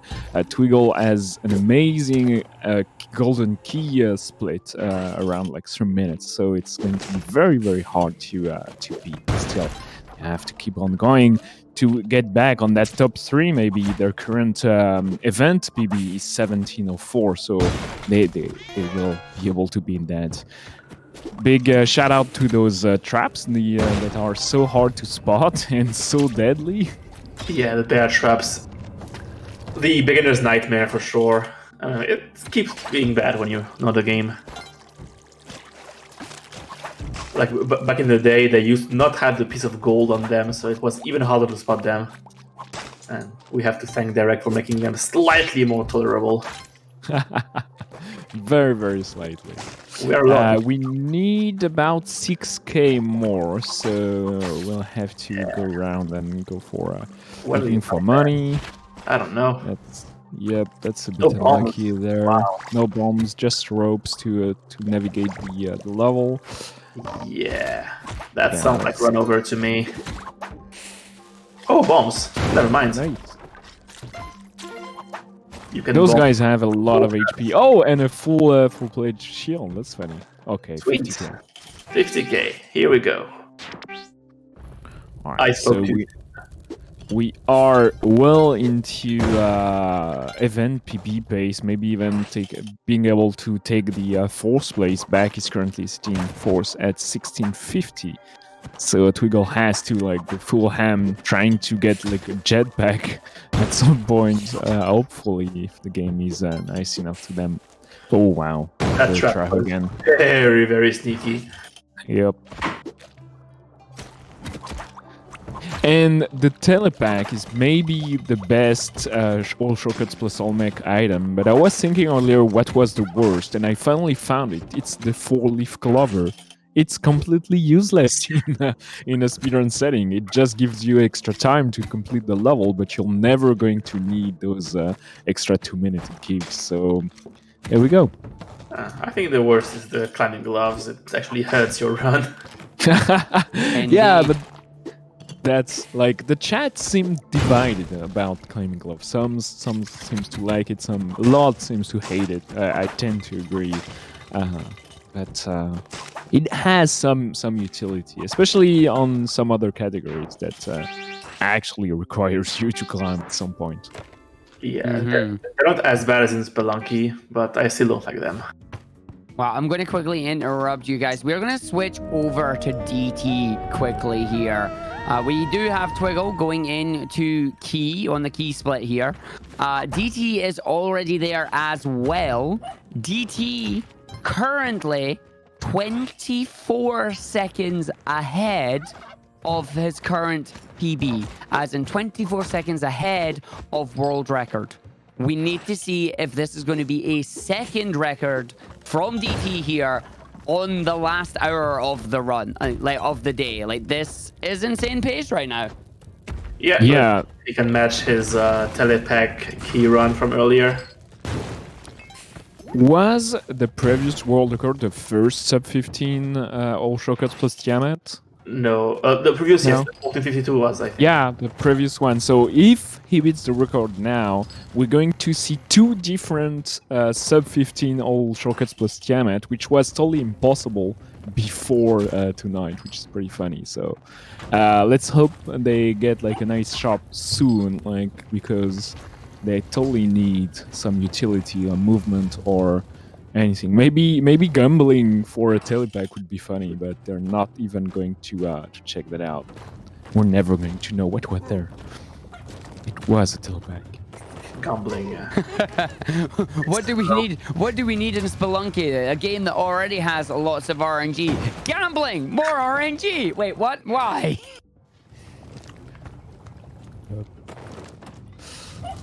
So you were saying you were looking for that telepack. We found the telepack. It's in Twiggle's inventory. Nice! Okay, Twig, can you lend to DT, please? He needs this right now. So Twiggle going down right now in their run, currently ahead of their PB by a second, with the telepack coming down the key split. So they're getting a faster key split because they have that mobility that DT doesn't.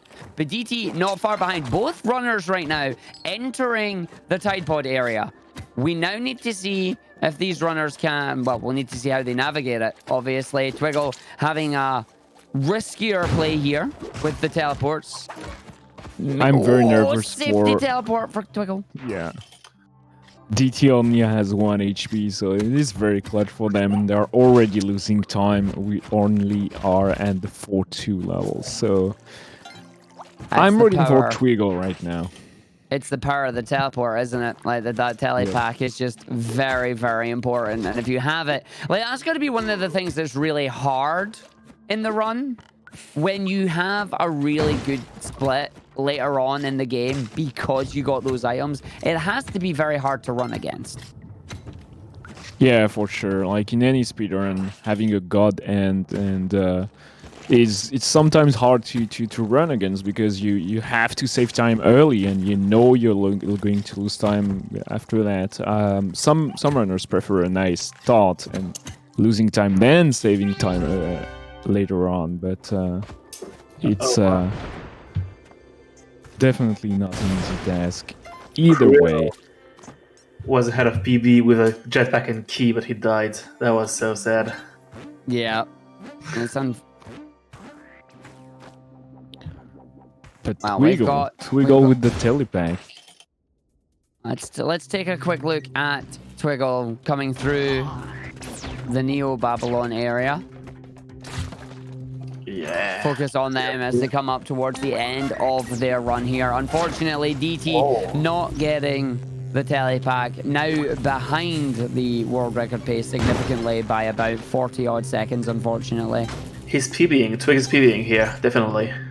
Let's hope. That's what we're looking for. We're looking for a clean fight at the end here.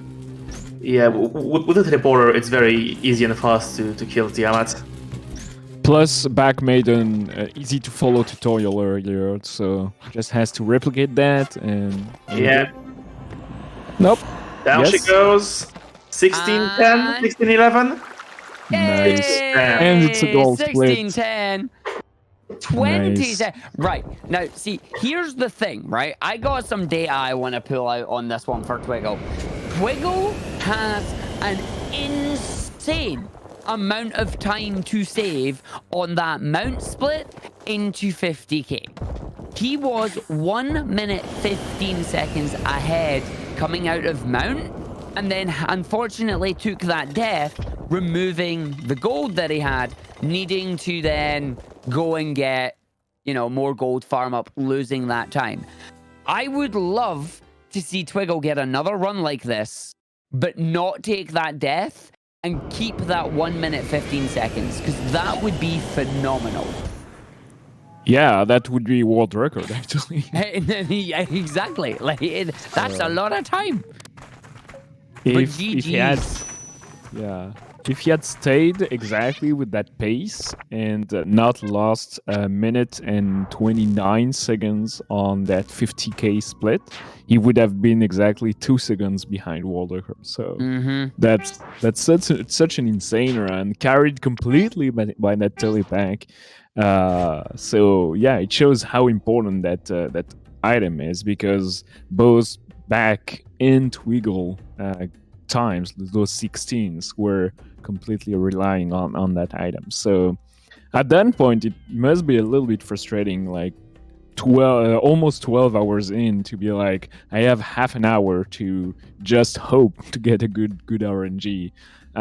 Must be like something that weigh on their mind just a little bit.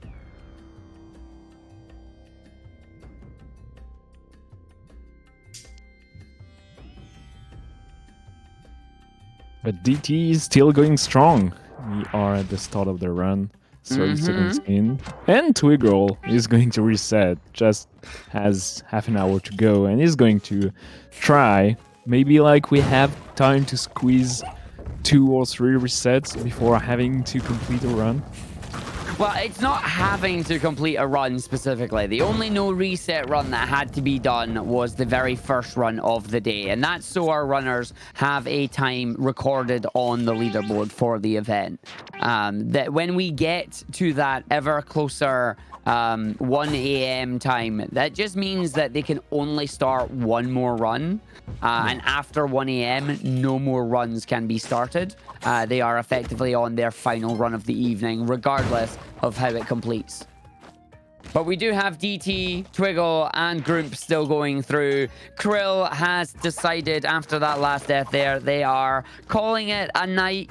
The last moments to say this, like, they got the jetpack on key after a really quick early game, but unfortunately, Spelunky struck and was saying, you will not pass, you will not finish. But really good runs overall from Krill there. Hopefully they are very proud of their PBs that they received today. And yeah. Yeah, GG's Krill. Absolutely amazing plays all day, and well-deserved PB of 1547.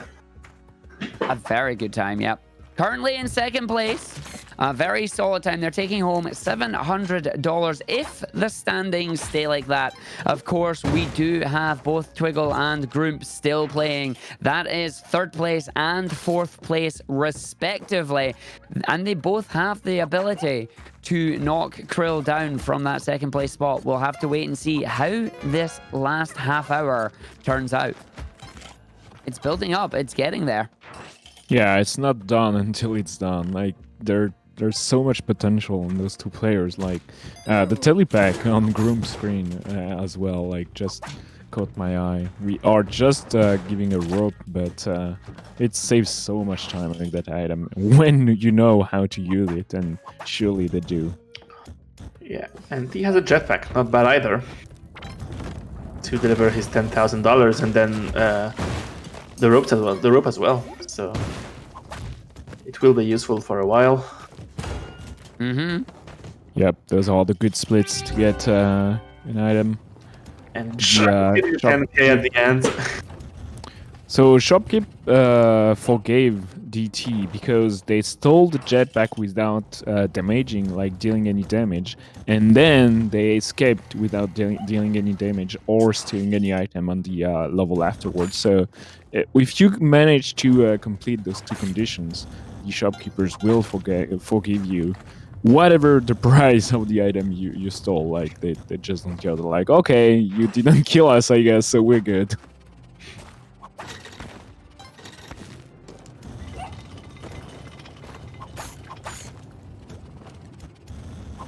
That's an interesting layout.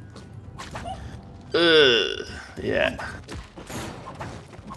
Wrong way. He gets to not have to. Oh, that lava man was very close to the jetpack. I was scared. Yep. I have no idea how they didn't explode. The jetpack can Frames, I think. explode like anything in fire touching them will make the jetpack explode, except like, yeah, if you have iframes or something like carrying you on. But yeah, DT making good progress. Yep. Time to collect the crossbow from our good friend Tan. Why is he going the wrong shortcut? Getting tired after 12 hours, understandable. Yep. And he's not even realizing it. No, until now there. It's like, he's like, wait a minute. Where am I? What am I doing? Oh, we have a teleporter on Groom screen again. And early, we're getting a lot of those early teleports. Like, our runners have been getting them quite often. And then DT there, he's realized his mistake. He's just like, I'm just going to reset. Like, we're just going to go back again. So let's have a look then. We will focus on group for a bit here. Again, all our runners still in the first area at the moment. Getting a nice, very nice goal split. That jetpack doing, sorry, the telepack doing work for him.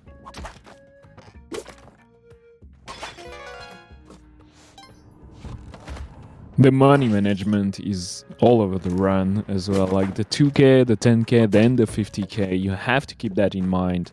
And score runs and collecting money is very, very like well represented in the speedrunning community, because all those a lot of the speedrunners also do like score runs, and I like that aspect is pushed a little bit more into that category compared to Spelunky HD, which had only like one split, which was very random because of that. So there's like that all those ways to get a lot of money, and just you have to keep that in mind. Nice teleport jetpack again. Ooh, but yeah, so many explosion, and the robot was coming. Yep. Nothing is safe, is it? Never in Spelunky 2. If you want to be safe, play another game.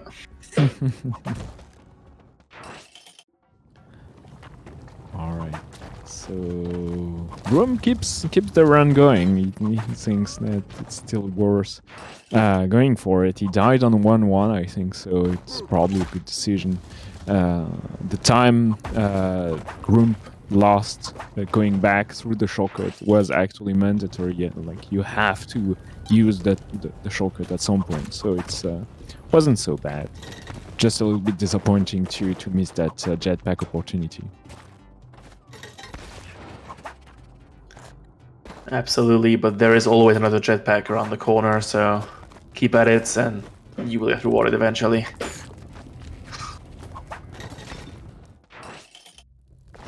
Nice.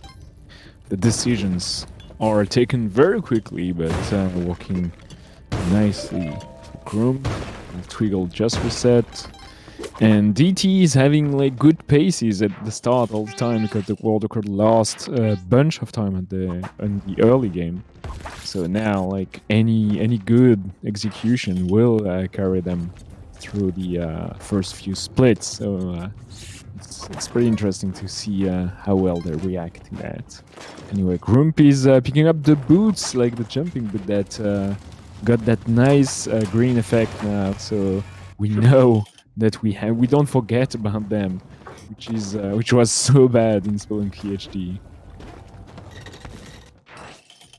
Yep, definitely one of the most improved items in my book between HD and this game. Yeah, definitely. I'm hearing that squeaky boot noises on Grump's screen there.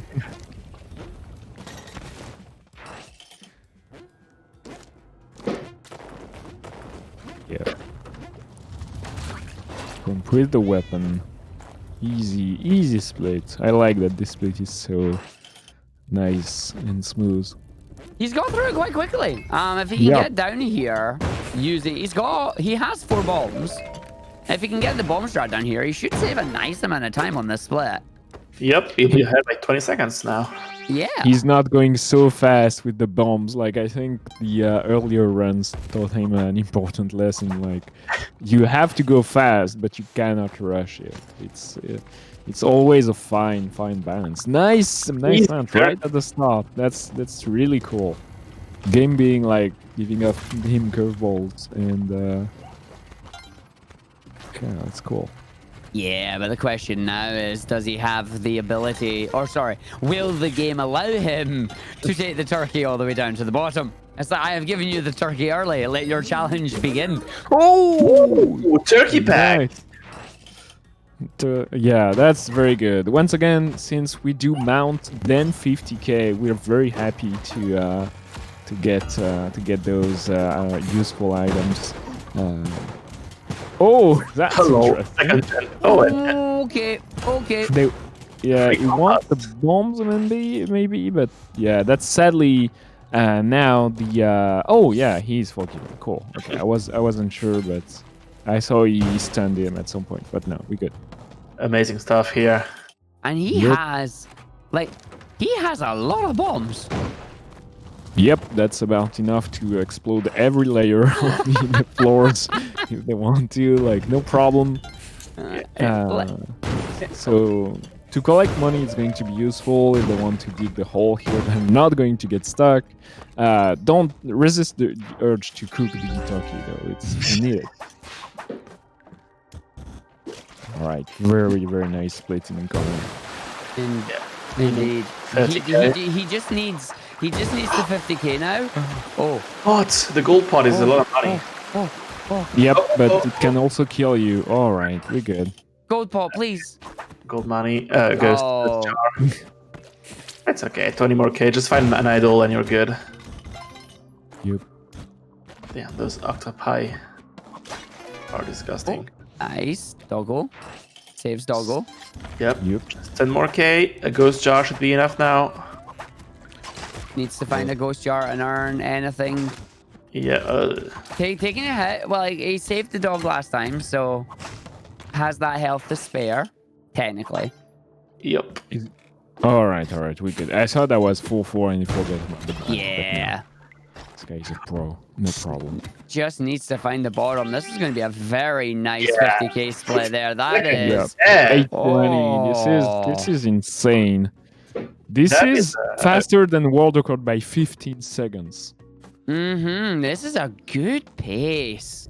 Yep. Definitely on pace to take second place to Krill at the release. Dear Spelunky, let the hired help live. Or the helping hand live. I don't know why I keep calling them hired help. You don't hire them. You help them. Where that name has came from, I have no idea. It's double H. But it's like, please allow them to live and give us a good telepack. Wasn't the helping hand called hired help in Spelunky HD? Yeah, I think it is. I legitimately don't know. I'm very new to the Spelunky community, so yeah, that's probably where it comes from, because some players like from Spelunky HD must have called the helping hand the hired help, like force of habit, I think. In Spelunky, you got them only from shops, and you bought them, so they were indeed hired. And in this game, they are in coffins, etc. So. That's just like a nice name for slaves, to be honest. No. They are giving us a helping hand so long as they remain alive here. I got two. We got this is 4 actually, so one more room to go down. Yep, and the pace is still insane. Minute plus. Yeah. Another 8 seconds saved. We just need to get down. The key begins. Yeah. Please provide us with an early telepack or a jet, but like telepack preferably. Any other momentum item would be nice.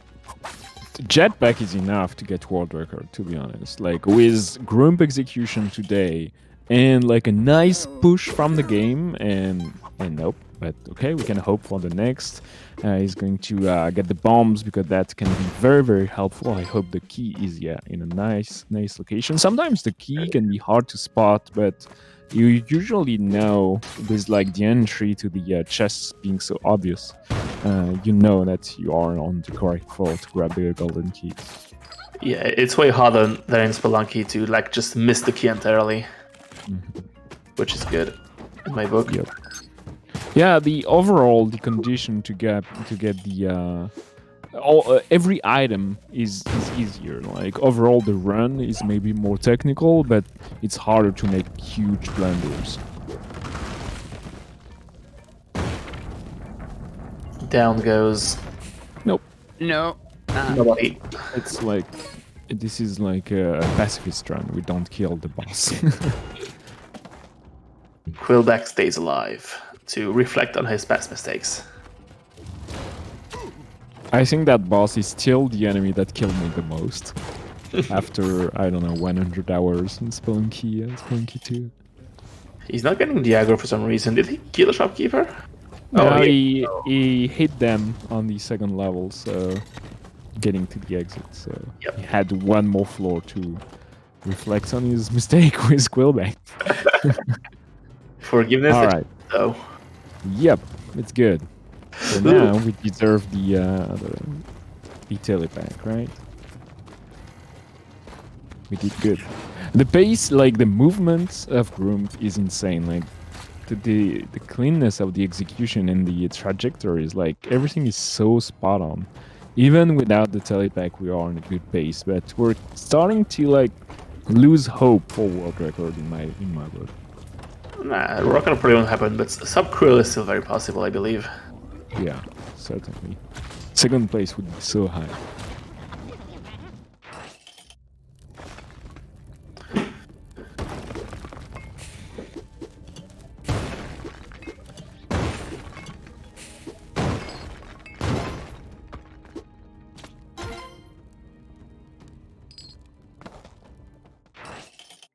We're keeping focus on Groom because, like, there's very little way that either DT or Twiggle would get to the key faster than Groom finishes the run.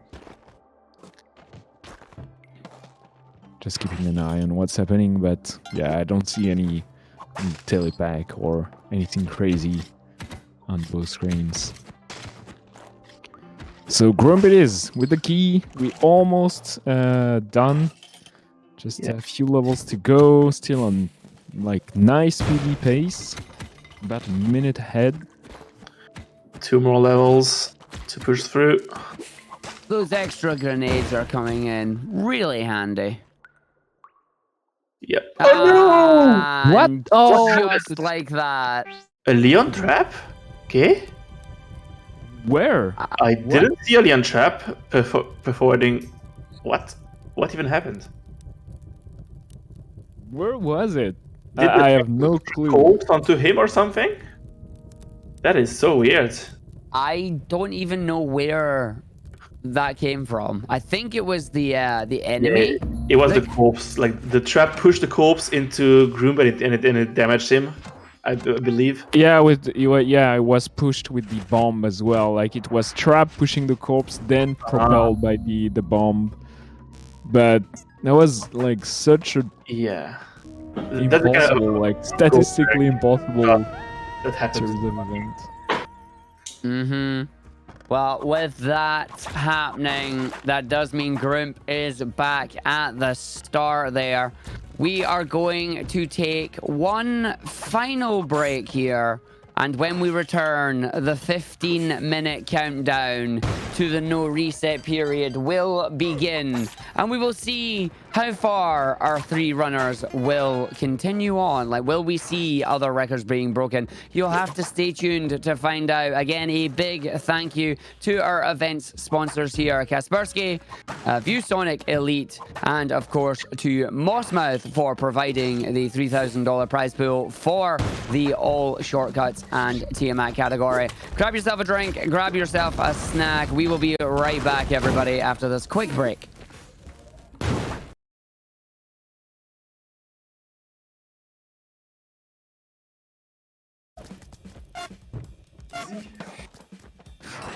All right, good evening, everybody. Welcome back to Break the Record Live, featuring Spelunky 2. We are on the final 10 minutes here before we go into no reset territory, where our runners will have an opportunity to do one more run and see if they can change their standings. Right now, we are focusing on Twiggle, and he has that wonderful telepack that we're looking for. Currently 6.6 seconds ahead of his PB. And joining me on commentary right now, we have two amazing Spelunky 2 hosts. We got Vlad and Twin. And you can't hold it back, can you? You can't, like, you're watching it and you're just seeing it. Oh no, we can't. Yeah, no, I'm sorry, but that was disheartening. Like you lost the everything key was there, right? Yeah, with the telepack, they dropped the key into the lava, which is like the worst thing that could happen. Which like brings the question: should you, with the telepack, as Twiggle says, good night apparently. But Twiggle is back tomorrow, right? For the Cosmic Ocean. We'll see them back stronger. I believe that might be Twiggle calling it an evening. Yes, it is. Yeah. Yes, it is. And there we they go. Waved goodbye. Yeah, the camera. That must have been a heartbreaking moment, so really can't blame them on that. Definitely. I mean, that is GG's to Twiggle there. Very good runs throughout the day. Very respectable time there. That's 16:10. Grump still going, still has the chance to potentially save the time required to maybe get up into third place there. Let me quickly bring up the leaderboard here so we can actually see what is happening. For those of you not aware, Break the Record Live, we have 7 of the top competitors of this category competing for their share of a $3,000 prize pool provided by the event sponsor, Mossmouth here. And you can see the current standings and the prize pool alongside the event personal best and their personal best as well. You can see DT currently in first, Krill in second, Twiggly in third, Grump in fourth, Bach in fifth, Hectic in sixth, and Blue Cadet in seventh there. With us having DT and Grump being the only two remaining runners, the only standing changes that we could feasibly see are Grump moving into either third or second, and DT potentially trying to break the record again, beating that 14:39 that he currently has that was set during Break the Record Live.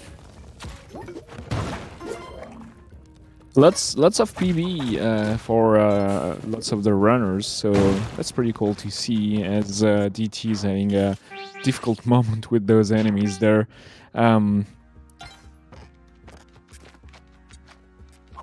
But we'll see. The paces are always amazing for DT, as the world record doesn't start so hot. He has, though, to keep the pace going. Like, they have to hope for a nice teleporter pack at some point. But sadly, it's those telepacks are cursed in the past 30 minutes. Like, they haven't worked so well, except for Twiggle for that 16:10, which was one of the highlights of the evening for me. Obviously, that was pretty hype, and that was one of the probably the best run I've seen completed while casting. So that's pretty cool.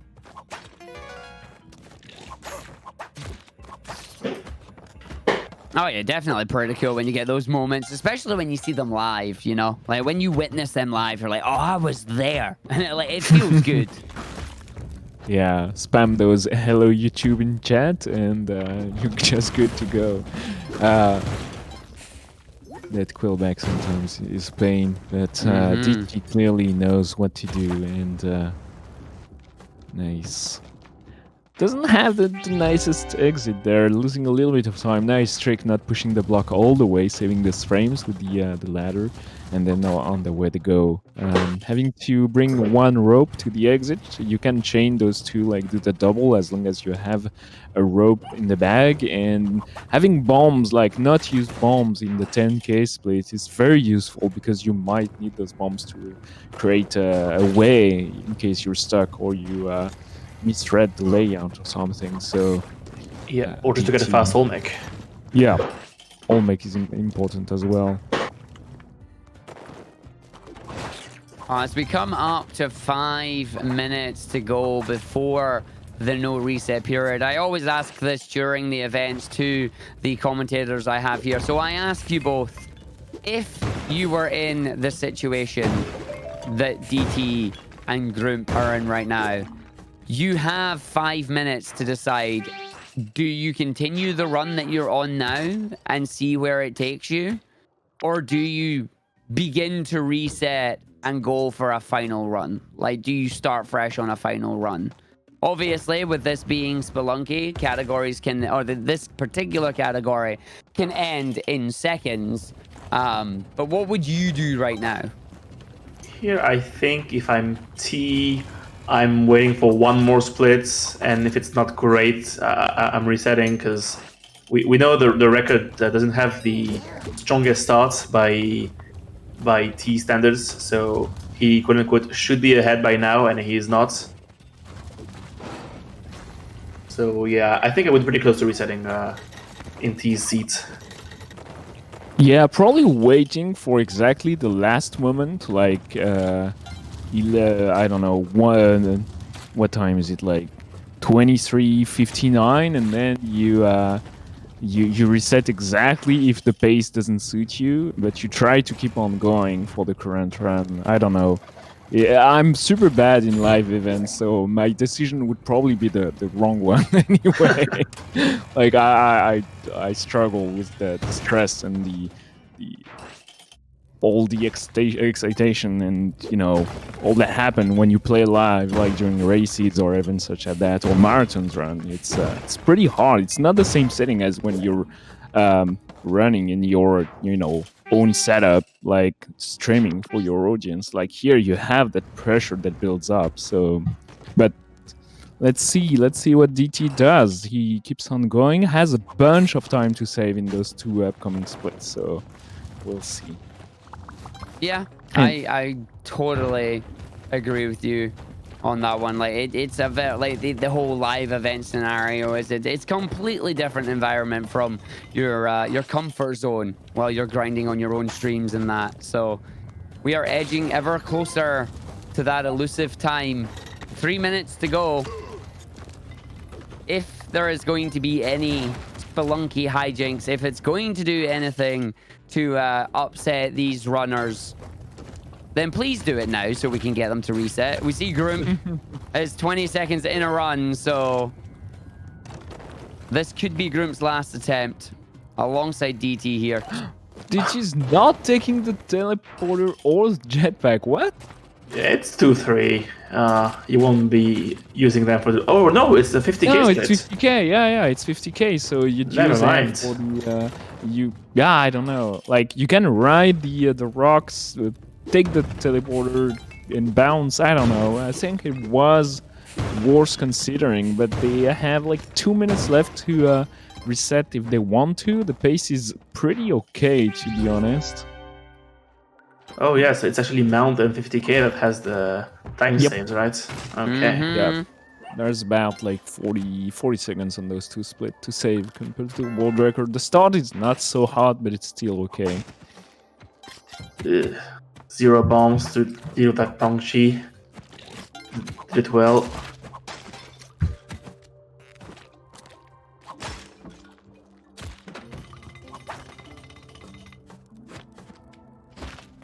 Right, a minute left. I think Room is on his final run. Maybe could reset for trying for a best early split. It's now or never. They both have 1 minute to decide. Like, that's it. They're both here. They have 1 minute. Like, that's it. The countdown is literally on. Do you keep an eye on the clock when you're in that scenario? Like, oh, nice escape. Oh, not at all. Not at all. Like, that's the problem. As you say, it's like, if I were in that position, would I be keeping an eye on the timer? No, I'd probably miss the cutoff for a reset.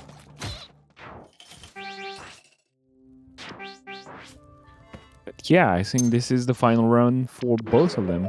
Yep. And he's not that far ahead now.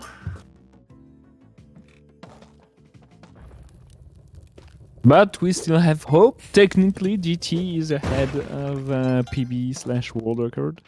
And Grump is having a nice start here, hoping for some good luck at some point. Definitely. Well, there we have it. The clock has struck 1 a.m. There is nothing else these runners can do but finish the run that they are on. Fingers crossed to both our runners here. We have DT, we have Grump. It is the fight. This is it. The final runs. No more resets are allowed for this category.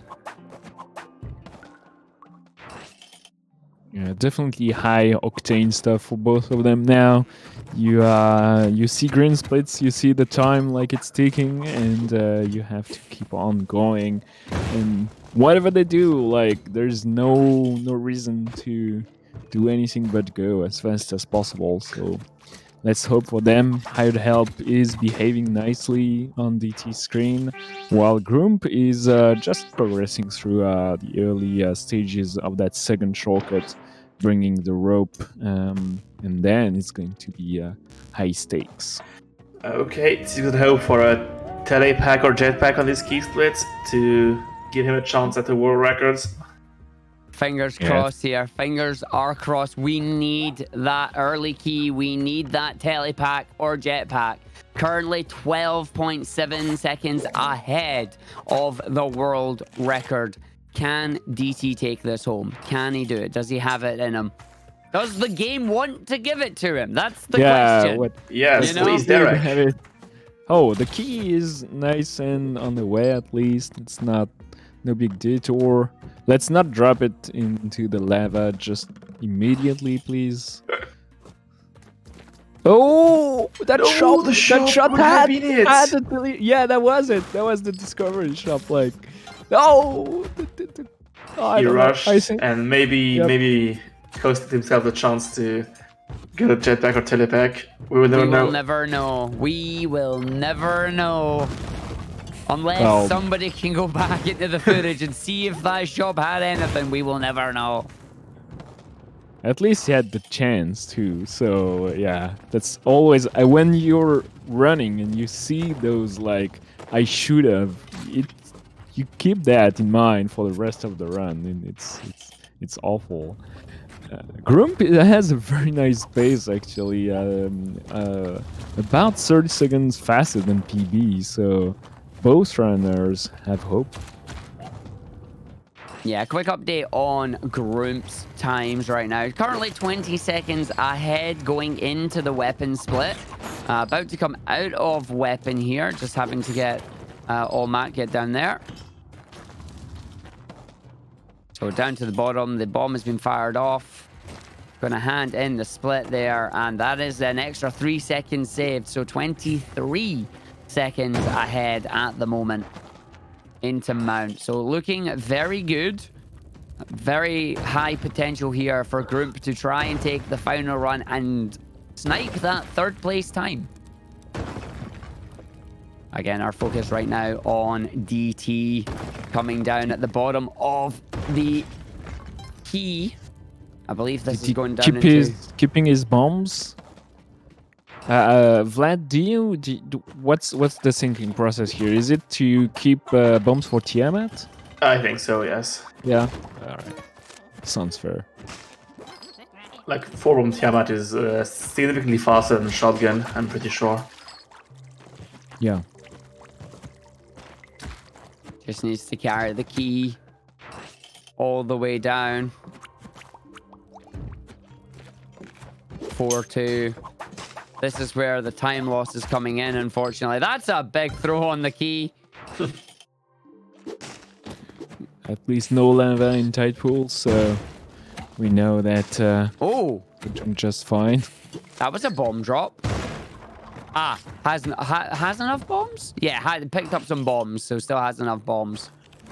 Yep. Still a good pace, but sadly not as amazing as hoped. Meanwhile, Grump has a nice pace as well, trying to find the mount and collect money. So it's that time again. We are gonna watch DT finish off the run here. onto the final split. Just has to win, as his split is aptly named there. Got to navigate down the ice cave into Neo Babylon, and then for, well, hopefully get a good fight against Tiamat. Again, just showing the power of the telepack and the jetpack here. That block could have easily crushed him, but no. Yeah, that was greedy trying to sneak between the block and the thing there, but it worked. Yep. So we have enough to kill Tiamat. Oh, that place is cursed. All right. No need to keep the landmine to kill the bodyguard. So I'm good to go.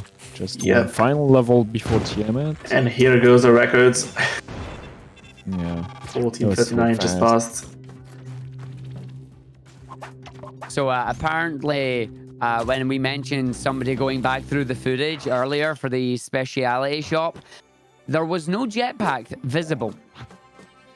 But yeah, deep, we know that there was a telepack there. Oh, and he missed the whip. Oh no! Oh wow, the timing is so tight. Yeah, like the 3-bomb one is kind of doable. The 4-bomb one is very precise. Oh, that's a good spot. cycle. Didn't know that. There we go. GG 15-18 for DT's final run there. GG's to DT. Very nicely done there as we switch over to Group for our final run here. And Group on the 50k getting chased by the ghost and getting caught, and he just sneaked through. Oh, no! There we go! And that is it! And that is That is the end of the day. An unfortunate ending for Group there. And that does take us to the end. It is past the reset time, so we now have to finish up. Just like that, we had DT finish up, and then Group immediately switch away. So with that, we are going to prepare for our finale here. I am going to say thank you very much, Twin and Vlad. Thank you for joining us. Thank you for being the Spelunky 2 community casters for the finale here. We will hopefully be hearing from you again tomorrow for more Cosmic Ocean fun. Yeah, of course. I couldn't miss that. It's going to be so great. So thank you. Thanks for having me. Yeah, no, thank you very much for joining us. We are now going to be switching over to our finale here. We're going to bring back our two amazing hosts here. We have X, and we should also have Bowie too. How are you all? Hey there. Good evening. Good evening. By the way, sorry, I'm naked with the bandana's off. Oh no!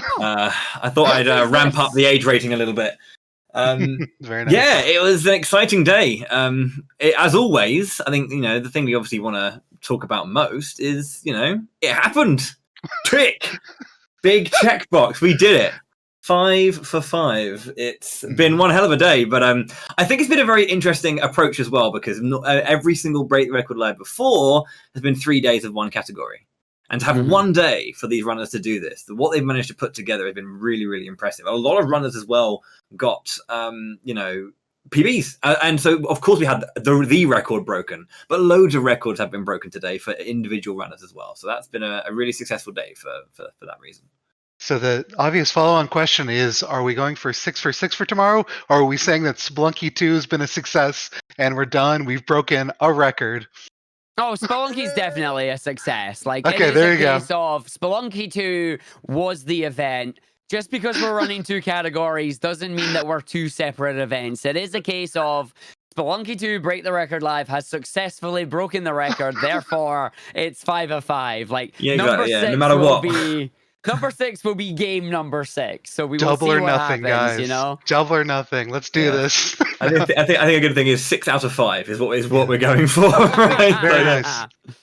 We can maybe get partial credit. There was a separate world record, very important category of low percent that was set today while watching the Break the Record Live. So I think inspired by the competition today. So shout out to Die for that great world record. Yeah, it's been so much support for for Spelunky 2 today. It's been wonderful to see people kind of getting involved and seeing the game that they love, on a stage like this, to have a little bit of I guess focus and attention brought to it. And I think there might be a lot of new fans out there of this game if they haven't heard of it before. So obviously we want to go through the overall I guess the leaderboard is a thing. So the final standings as it was for All Shortcuts and Tiamat. In 7th place, taking home $150 is Blue Cadet 3. In 6th place, Hectique 1720, taking home $200. Yes, we'll have all golf claps all round throughout. Yes.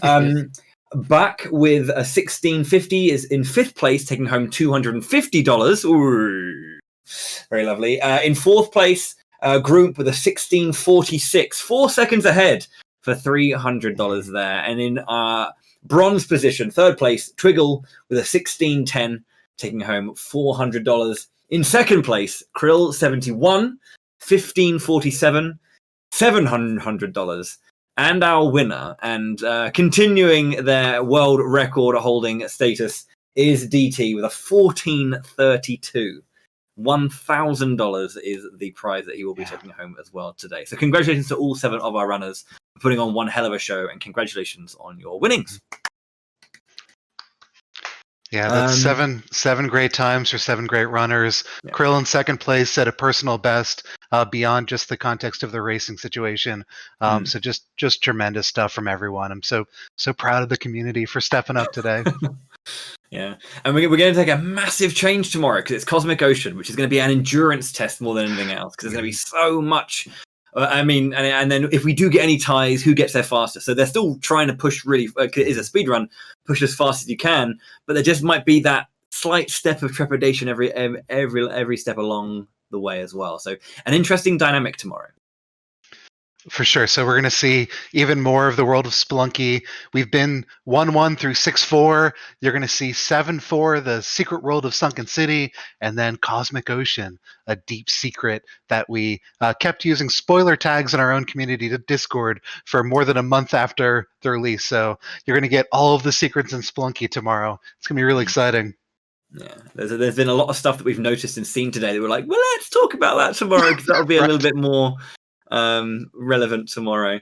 Was there any kind of, I think one thing I want to ask, obviously, you are Gick and you as well, Lex, kind of what was kind of one moment or kind of a few things that kind of stood out to you today? What kind of moment outside of the record being broken?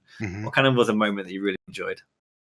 I mean, I just loved any time the telepack appeared on screen, honestly. Like, today I've discovered I am 12 years old because that telepack noise just got meh every time. And they're just zipping around the map with it. It looks absolutely phenomenal. And then resulted in a few accidents. Like we saw a few teleports into the wall. We saw a few like emergency teleports come out, landing on an enemy or finding a lava pool. It's like it was really amazing seeing the telepack come in play and just seeing how good these runners are at using it and controlling it in the setting that they were in. So I thoroughly enjoyed like most of the telepack moments. For sure. And just to build on Argic, I think one of the more memorable runs was back. So at the very end with the key split with the telepack, the intentional teleports that he's activating, but then also taking damage with the telepack and forcing him to teleport. There are a couple of teleportations that were at least a 20% chance of him dying, but he would just kind of giggle and then realize, I'm still alive, I'm still going, and that was his PB about 2/3 the way into today. So that, sort of the fluky but exciting run, and then also getting to see Krill just show off so much skill and so much consistency. He had so many runs near his PB pace for the entire day. The other one thing that I wanted to shout out, because I was asking for it all day, was Group jumped on top of an axolotl, and it didn't actually result in a good outcome. He was attacked by magma men, but it wasn't the axolotl's fault. So I think there's some promise there, particularly in racing situations. I believe in that mount. I think one thing I really enjoyed is I don't mean to be mean to the runners, but there's some really great, like, unfortunate moments. Like the amount of times we curse runners, like, let's swap it over to them, and then immediately a clam clamps down on one, or they get ported into a lava pit, and you're like, oh no. Poor both Group and Yeah. Krill got double cursed by us today. Twin, you were one of them. Good job, mate. So it's something I love about it. You know, it's one of those things that we always see it over and over again. But I really enjoy just, you know, anticipating the worst thing and then it happening. You know, it's not our fault, really. We know it's not, but you know, when those things go wrong. I think there's also that really heartbreaking run where I believe it was Hectique who defeated Tiamat and then died to full damage after going to the door, which is like, oh god, everything goes so perfect in that one moment. I think the reason I find them kind of like some memorable moments is because like that's the kind of game it is. It's not that it's cruel, it's just unforgiving. You have to be on it for every moment, and it's like just a slight concentration dip, or like I'm just, you know, just I guess get a bit too complacent and it will just sweep the rug from under you. And I think that's like a nice thing about this game. Even talented runners can still fall prey to this game at times. And I think that's a really cool thing to see. We see with this game. No offense to the runners. I loved all the great stuff they did too. There was an incredible moment where DT kind of like he had to like he couldn't whip the lava out the way, so he kind of like waited for the drop to come through and jumped through it. Like wonderful timing and execution on that jump. And it's like those great moments too that we love to see. But then on the flip side of that, the amount of times we saw the runners getting themselves into that situation or a very similar situation, jumping through the lava, and then the game just saying not this time and just having a nice big gloop hit you as you jump through. You're like, oh well, that happened. It's like that's that. So. Yeah. The game gives and the game taketh away, and it did that a lot. And honestly, I think that's part of the charm of this category. Like, as you said, it's a different kind of category. Like, I'm very new to the Spelunky scene, and the research I did learning on this, it's like the amount of things that you can see, you just don't anticipate what is going to happen as a viewer until you've put as much time as these runners have put in. So, like, the skill level that they have is just absolutely amazing. Indeed. Right, probably have to like some final thoughts before we sign off for the night, because obviously it's past midnight in the UK. It's even later in Europe, and we obviously want to say goodnight, and then we can get ready and prepare for tomorrow's new event. So tomorrow, 1 p.m. CET will be the start of day 2, and we're going to be starting with Cosmic Ocean, which is going to be a much longer and a very very different kind of Spelunky 2 speedrunning. So before we say goodnight, any final?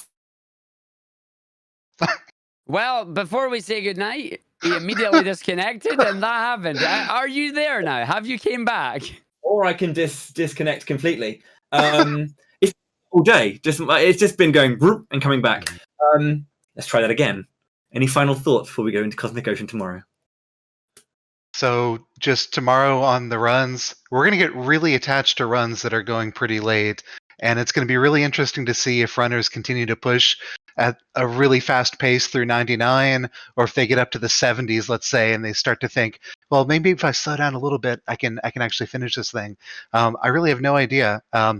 I've seen a ton of runs by Twiggle and Hectic, so not at the absolute top of the All Shortcuts plus Tiamat, but that experience in the Cosmic Ocean is going to be really valuable tomorrow. And then, of course, Krill has a great time there as well, and so does DT. So it's going to be none of these days where there might be favorites, but everyone is going to have a shot at this thing. And I just can't wait to see that. And then, of course, Sunday to see the conclusion of that. Just more time.